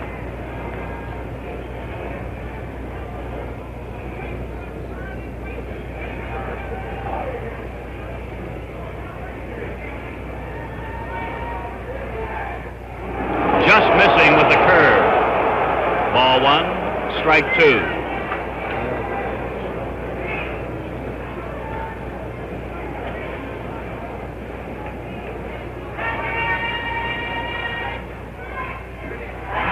Again, just below the knees, 2-2. One of the certainties of baseball the reaction of the hometown crowd on a close pitch.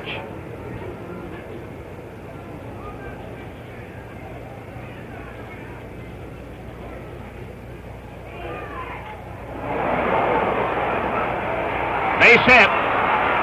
The one-run scores. Roseburg is trying for second, and he is in there. It is 2-1.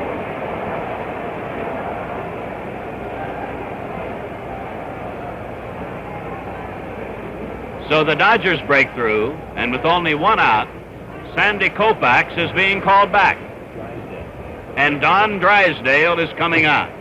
This might be, Vin Scully, the first time in the history of a World Series that the first game starting pitcher comes up to pinch hit for the second game starting pitcher. It sounds that way. I know that Drysdale has pinch hit for Koufax in the past. Come to think of it, I guess he's pinch hit for just about every pitcher on the staff. Drysdale had a regular season batting average of 300. And that's the best of the Dodgers. 7 home runs, 19 runs batted in. In yesterday's game, had an opportunity to bat only one time. He hit the ball hard, but grounded out short to first. The Twins now will have to bring up the infield.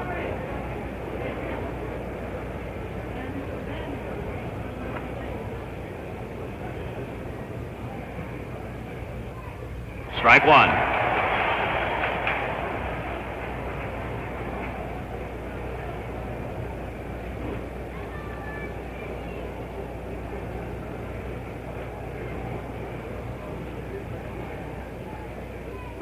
Strike two.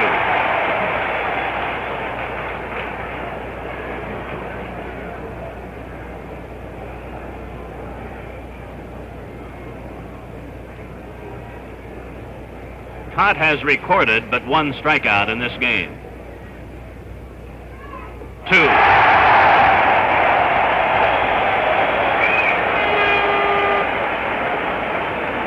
And so with 2 out, the batter is Maury Wills. In the first and in the third, sent fly balls to right. In the sixth, bounced a base hit over Killebrew into left field. The Twins 2, the Dodgers 1. Now let's see how the Twins play the infield.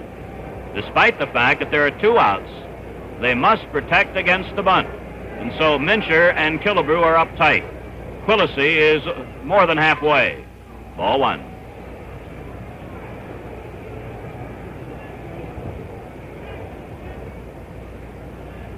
Versailles back almost normal depth at short. Pop-up. In shallow center, Joe Nasi. The Dodgers are out. 2 men are left. At the end of 6.5 innings to score. Minnesota 2, Los Angeles 1. Sandy Koufax went 6 innings. Gave up 6 hits. 1 run. 1 run that was earned. 9 strikeouts and 1 walk. Ron Peranoski takes over. He appeared in yesterday's game, worked 2 innings, gave up no hits. Although he walked 2, he didn't strike out anybody.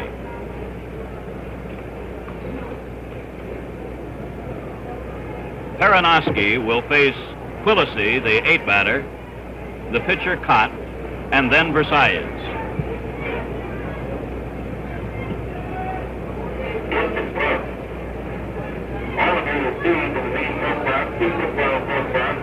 The president of the National League, Warren Giles, seated, of course, by the dugout of the National League champion Dodgers.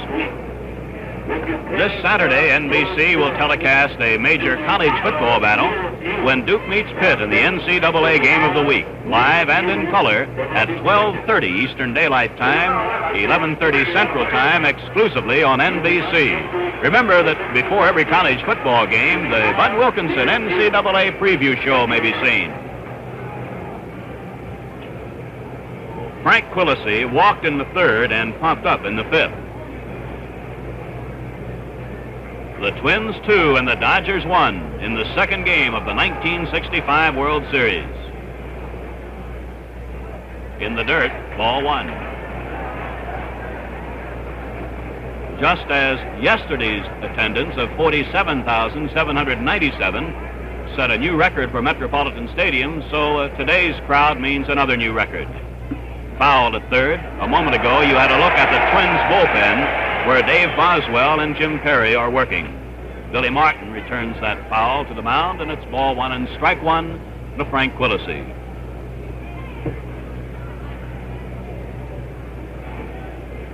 Gilliam even with third.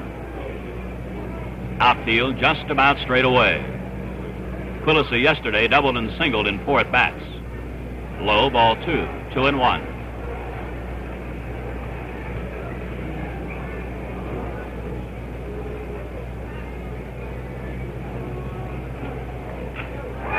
Hard hit ground ball to Wills.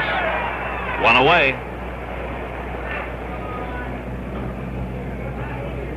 And now the pitcher, Jim Kaat, twice a strikeout victim.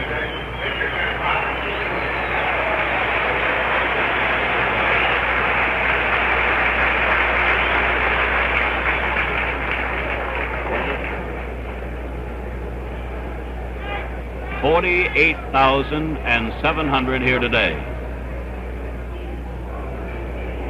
Off-speed pitch low, ball 1.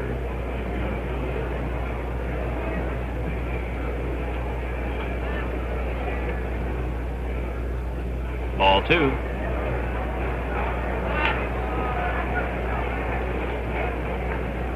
Kaat is checking signs with third base coach Bill Martin.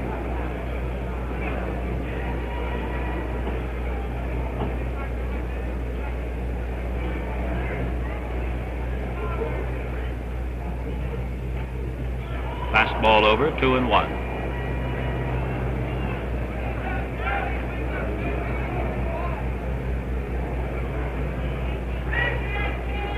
Foul, 2-2.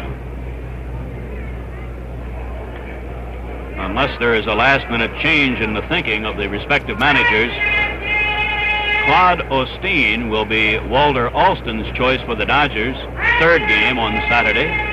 And Sam Mealy has said he will go with right-hander Camilo Pascual. The baseball runner, Charlie Smith, number 5702, will depart from Gate 24. Strikeout. The first for Perinoski and the 10th of the game for Dodger pitching. And with 2 out in the 7th, here is the Twin shortstop, Versailles. Versailles today 0 for 3, but scored the first run of the game. His grounder got by Gilliam at third for a 2-base error. Eventually scored on Oliva's double to left.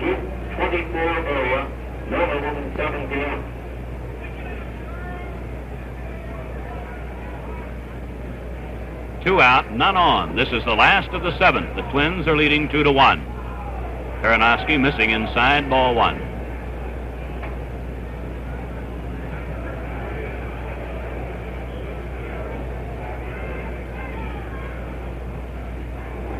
One and one on the called strike. Looking to the Dodger 8th inning, the 2, 3, and 4 batters are scheduled. Gilliam, Davis, and Johnson. Near the right field line. Fairly chasing it in the corner. Versailles is going to try for 3. Triple.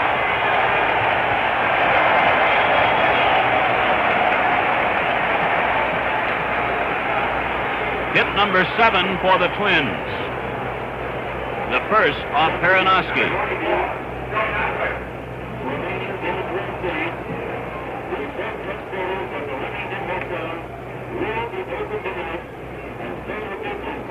Versailles on the instant replay, and you can see his tremendous speed in going first to third. Versailles tied for the American League lead in triples in the regular season, as he had 11.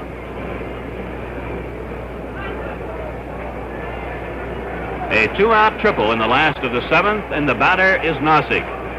He's 1 for 2, and he sacrificed Versailles to third in the 6th inning.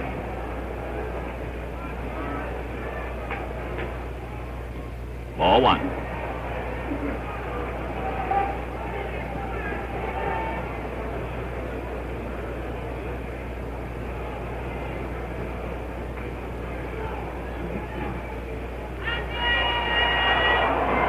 Versailles came way down the line. He's going to try and score. He scored.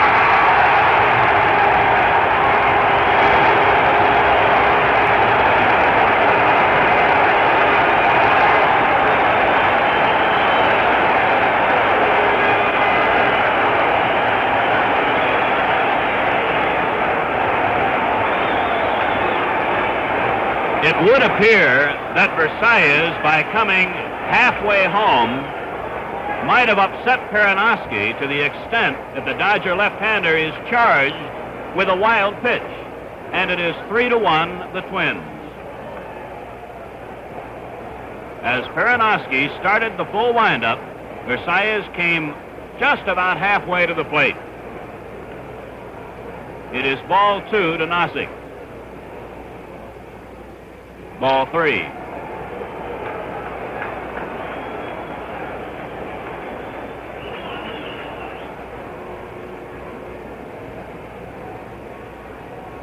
Two out and none on.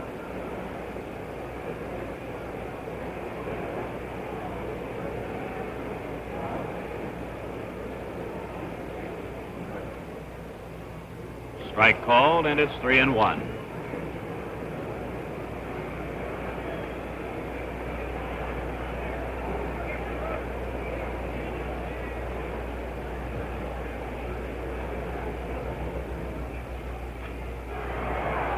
Third baseman Gilliam. And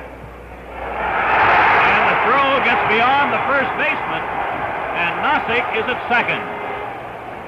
And the left fielder right now is moving to second. That's Lou Johnson.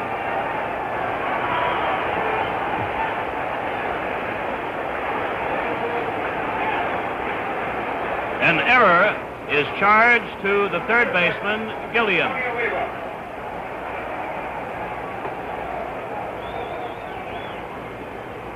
The batter is Tony Oliva. After going hitless yesterday in 4 at-bats and in the first 2 at-bats today facing Koufax, he doubled to left to knock in Versailles with the first run of the game. That is the third Dodger error.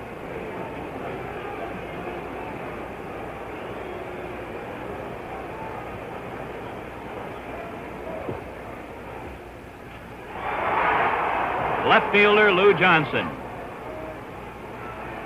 The Twins are out and leave one on and score a run. And so at the end of the 7th inning, the score is Minnesota 3 and Los Angeles 1. Jim Gilliam has committed 2 errors today, but before the ball game, he had this to say. This is my 6th World Series. It's always exciting to play in a World Series. We got shellacked pretty good yesterday, but that's one game. I think we'll be back.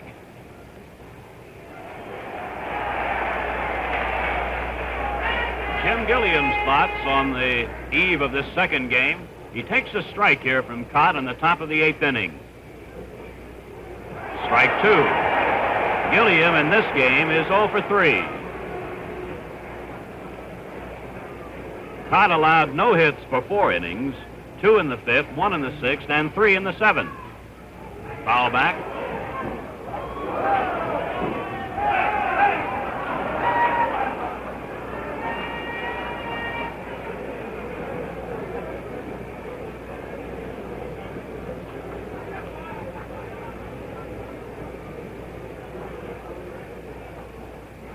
Low and outside.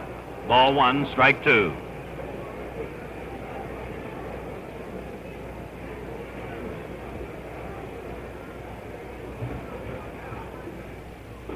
Fastball high, 2-2.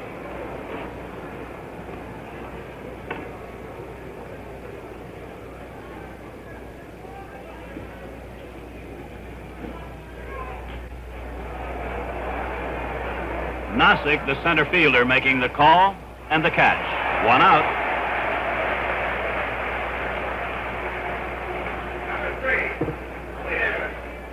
Here now is the Dodgers center fielder, Willie Davis, hitless today in 3 at-bats.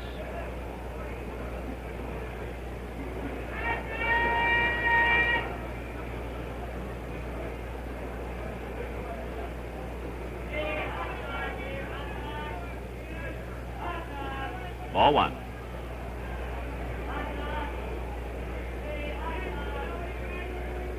The lights were turned on before the game started.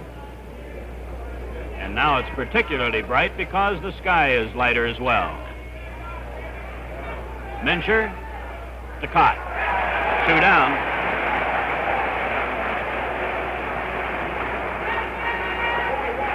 The left fielder now, Lou Johnson. Hitless in 3 at trips. Kaat today has limited the top 4 men in the order as of right now to just 1 hit. Wills, a base hit to left in the 6th inning.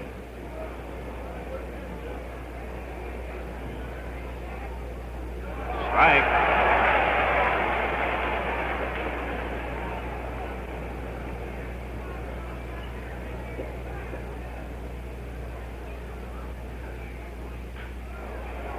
Second baseman Quillisi to Mincher.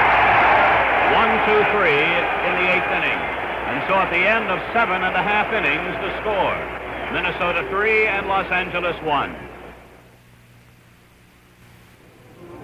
An enchanting dinner for 2 becomes a confusing dinner for 3 when Mona dates a Maharaja tonight on Mona McCluskey. Juliet Prowse stars at 9:30, 8:30 Central Time in color here on NBC. In the last of the 8th, before this huge throng at Metropolitan Stadium, a new stadium record crowd of 48,700, the Twins in the 8th will send up Harmon Killebrew, Earl Batty, and Bob Allison. Killebrew has 2 hits today and 3 trips and has knocked in a run. Yesterday, 1 for 3. On the mound, Ron Peranoski. Fastball away from the right-handed batter, ball 1. Getting ready for his Saturday starting assignment is left-hander Claude Osteen. Ball 2 low.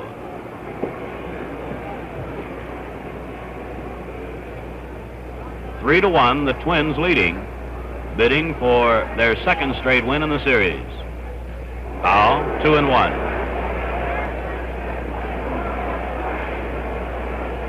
Number 1 for the Twins is third base coach Billy Martin. Peranoski gave up a run in the Twins' 7th inning. A 2-out triple by Versailles and then scored on a wild pitch.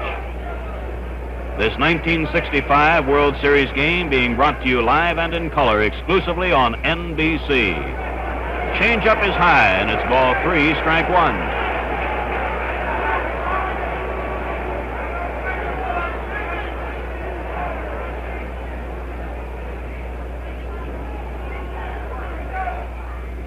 Ball 4.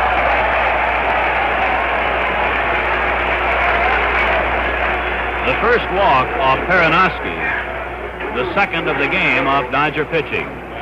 Here is Earl Batty, a single in 3 trips. For 9-inning game, pitcher Jim Kaat has now directed a 4 putout for a pitcher in a 9-inning game.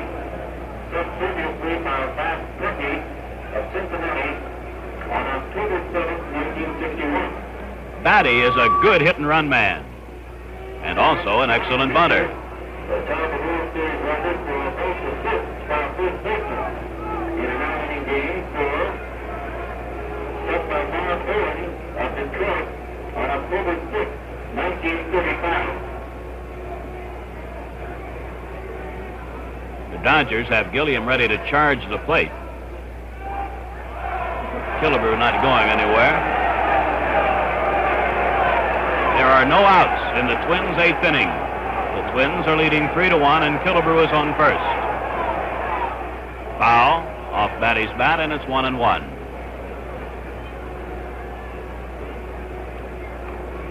Batty has suffered an unusual number of injuries in his athletic career. I asked him yesterday, I had forgotten exactly how many concussions he had suffered. And he said, oh, about 5. 3 in baseball, 2 in basketball.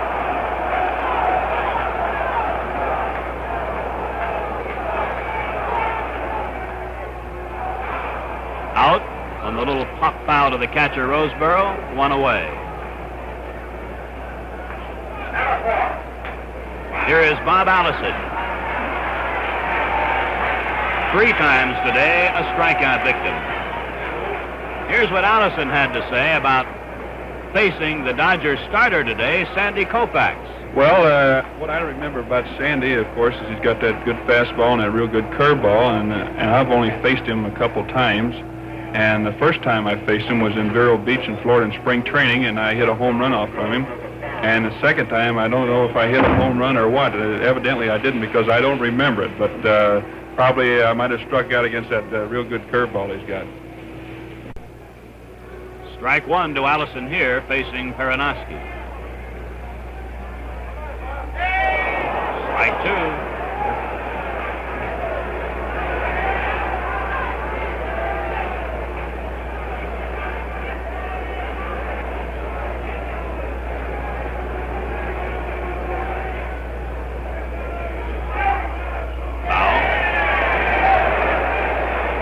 Wondering about the size of plate umpire Tony Benson, and he dwarfs many of the batters.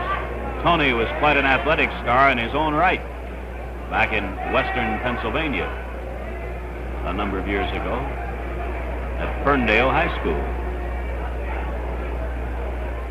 2-strike count on Allison. Fastball outside, ball 1.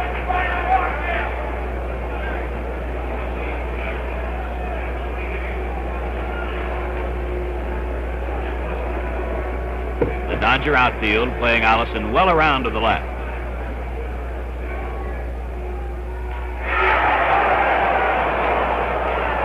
Out of play and into the seats along the left field line, foul, and it's still 1-2.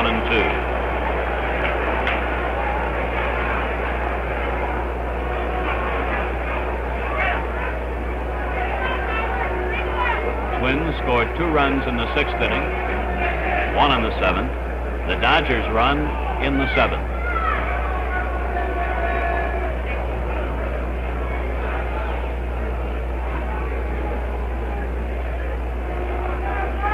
Killebrew leading at first.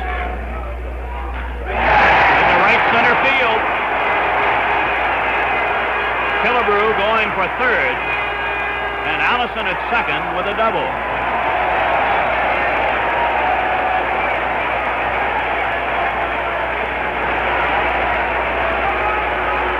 Number 8 for the Twins. The second off Perinoski. And the batter is Mincher. A single in 3 at-bats.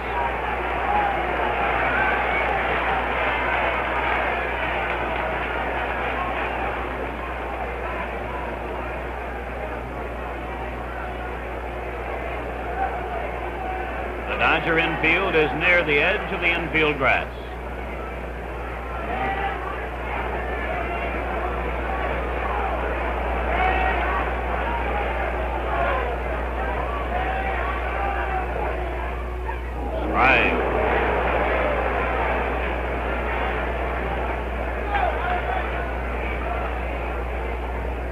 Mincher's hit today came off Koufax on a 3-2 pitch. He singled to left center field.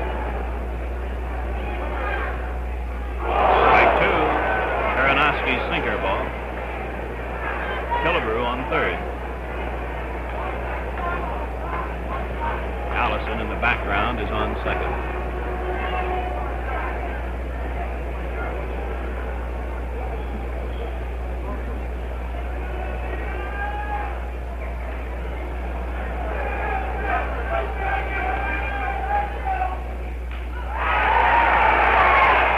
Killebrew is hung up between home plate and third. He's tagged out, and Allison has to hold at second. So with 2 out, there are runners at first and second.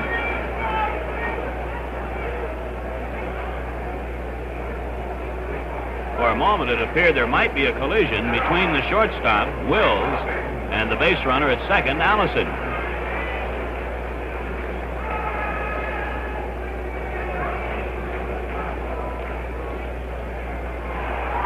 Here's the way it looks by way of the instant replay as Roseboro gets the put out and then falls victim to the slippery turf. Frank Quillisi is the batter with Allison on second, Mincher on first, and 2 out in the last of the 8th. Quillisi hitless in 2 official at-bats. He walked 1 time.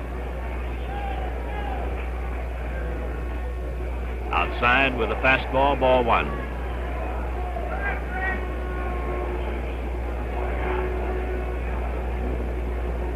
Twins rookie second baseman. Maury Wills had a word there at the mound with Peranowski.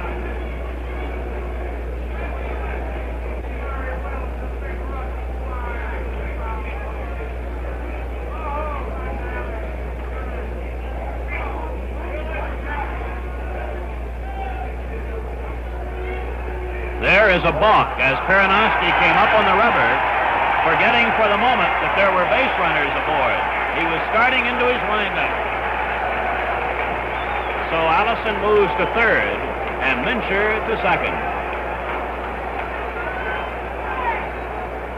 And they'll put Quillisi on with first base open and Kaat waiting to bat.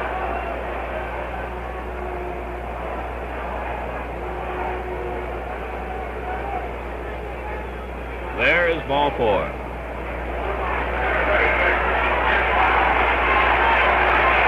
Kaat has struck out 3 times.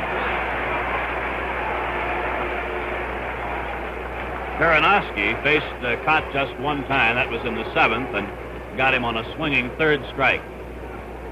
So the Twins have the bases loaded.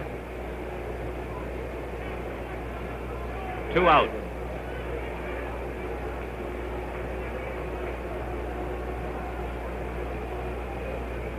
In the Dodger 9th inning, Fairley, Lefevre, and Parker are the scheduled batters.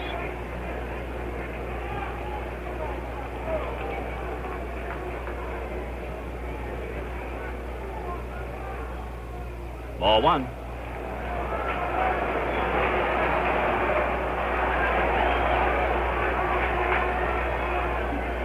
The runner at third, Allison. At second, Mincher. At first, Quillisi.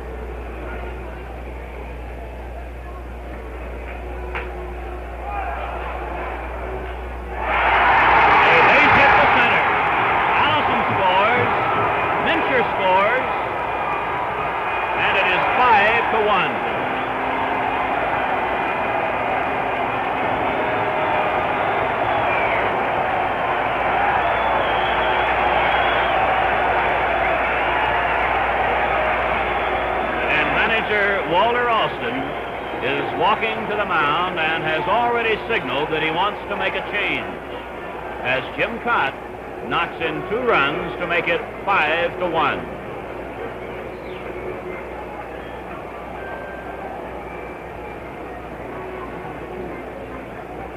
Bob Miller has been warming up in the Dodger bullpen.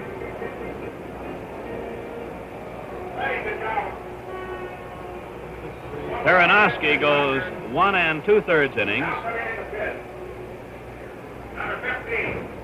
Has already given up 3 runs and is still responsible for the runner on second, Quillisi, and the runner on first, Kaat.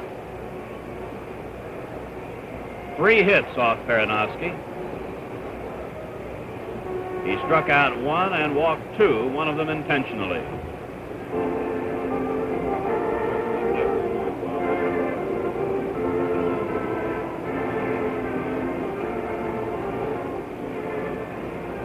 So far in the series, as the Dodgers have been forced to use relief pitchers where the Twins have not, the Dodger relievers have decided not to make use of any vehicular transportation.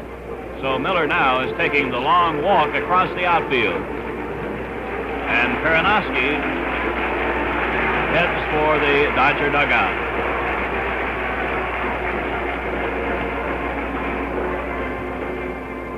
Miller in the regular season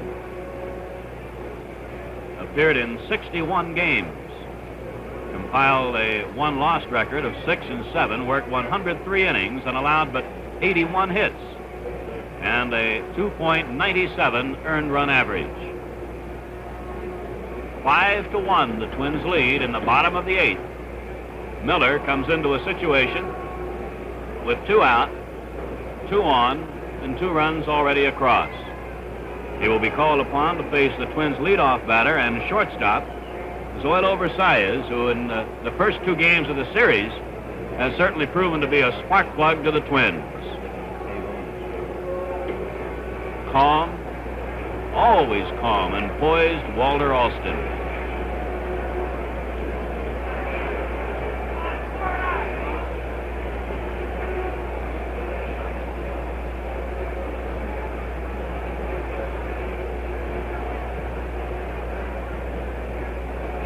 For a day that started with rain, continuing into the early afternoon and the first several innings of the game, the day has brightened up considerably. And we have had no rain since the early innings. Versailles today has 1 hit in 4 at-bats, a triple, but he has scored 2 runs, one of them on a wild pitch.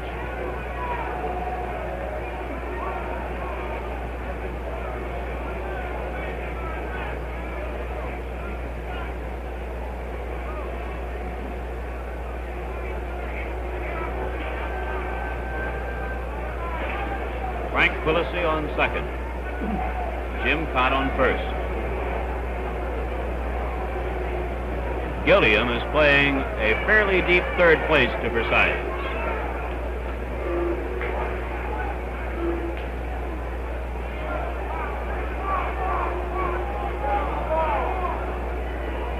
Dodger outfield straight away.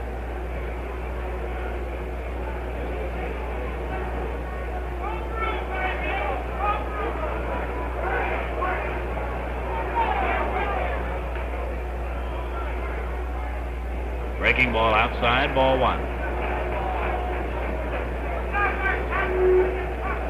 In the American League, the pitcher must take the sign on the rubber. Not so in the National League, and in the World Series, the league custom prevails. Shallow center, and a fine catch by Willie Davis.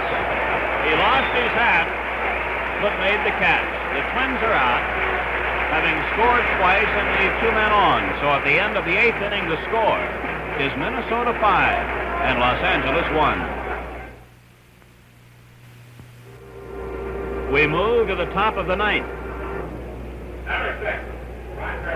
For the Dodgers, Ron Fairley is the first man up. But right now, the tremendous speed of Willie Davis on our instant replay as he made that inning-ending catch in the bottom of the 8th. Fairley taking the breaking ball low for ball 1. Fairley is 2 for 3 and has scored the Dodger run. He has 2 singles and 3 at-bats, 1 for 4 yesterday, including a homer. He's only hit a homer yesterday. It's 1-1.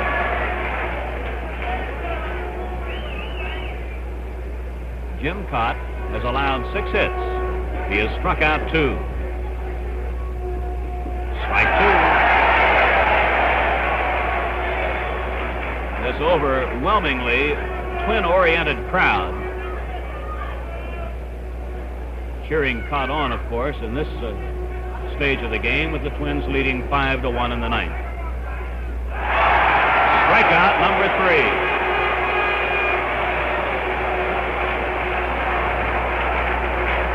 Kaat now has retired 6 in a row, and with 1 out in the 9th inning, the batter is Jim Lefevre.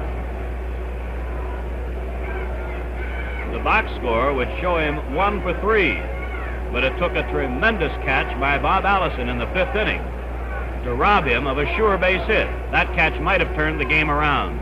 Ball 1 low.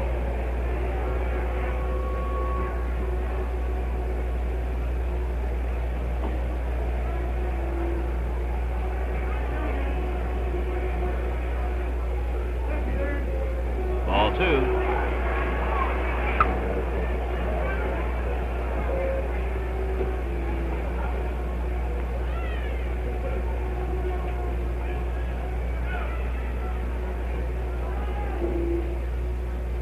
Strike, and it's 2-1.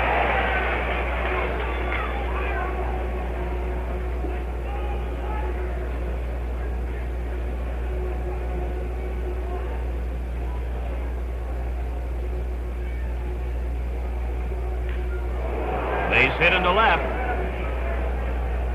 So for the Dodgers, with one away in the 9th inning, Lefevre comes up with a base hit, and here is Parker. He's had just one official at bat, Parker, and came up with an infield hit. He had walked in the 3rd and sacrificed in the 7th. Dodger runner, first baseman Mincher. Ball 1 is low. Oh, he's hit with a pitch. Low inside delivery hits Parker, and the Dodgers suddenly have 2 on with only 1 out.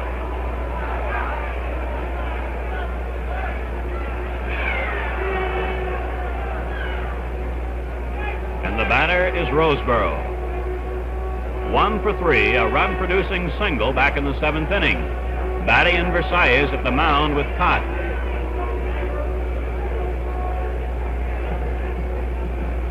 And ever since the middle innings, the Dodger bullpen, rather the Twin bullpen, has been almost constantly busy. John Roseboro, the Dodger catcher, waiting. Twins 5, the Dodgers 1, top of the 9th. Foul, strike 1.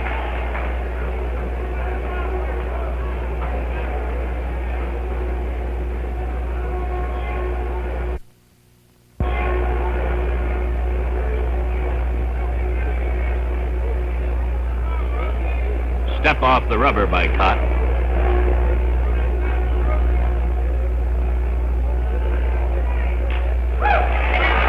Mincher will take the sure out. 2 away as the runners move up.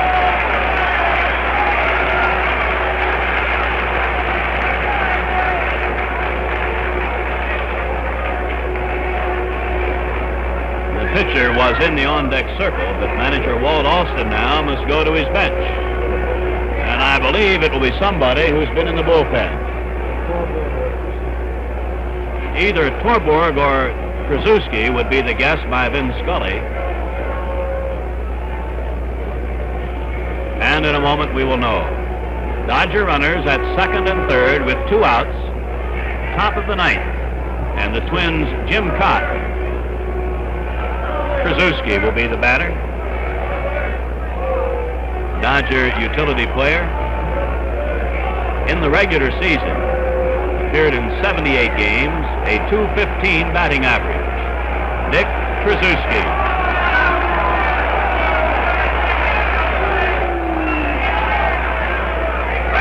Kaat is trying to emulate Jim Grant's route-going job yesterday. Dick Krasuski comes to the plate. Twins outfield is straight away.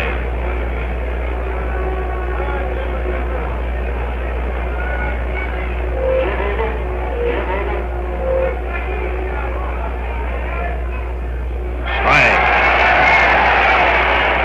Krasuski choking up on the bat a couple of inches.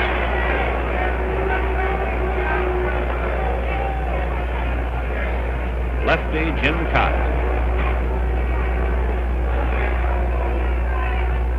Strike 2.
made it 2 in a row. Jim Kaat receiving congratulations from his teammates, manager Sam Neely, the first out of the dugout to greet him, as the Twins will take a 2-0 advantage to Los Angeles, and the third game of the series, which will be in Los Angeles at Dodger Stadium on Saturday afternoon. So Kaat goes all the way as he bests Sandy Koufax, Ron Peronowski, and Bob Miller. The final score, the Minnesota Twins, 5 runs, 9 hits, and no errors. The Los Angeles Dodgers, 1 run, 7 hits, and 3 errors. In a moment, we'll review the highlights of the game for you. To review the game for you now, Lynn Scully. Well, it appeared from this angle that the difference between the two teams was a difference between the white home uniforms of Minnesota and the traveling gray of the Los Angeles Dodgers. It was all Twins after Gilliam's error in the 6th and the double and 2 singles by Killebrew and Batty to give the Twins a 2-0 lead. And in retrospect, and at looking at the totals, it is quite apparent that the Dodgers could not come up with a big defensive play. On the contrary, they committed 3 errors. And Minnesota not only played well, they played superbly at the right time.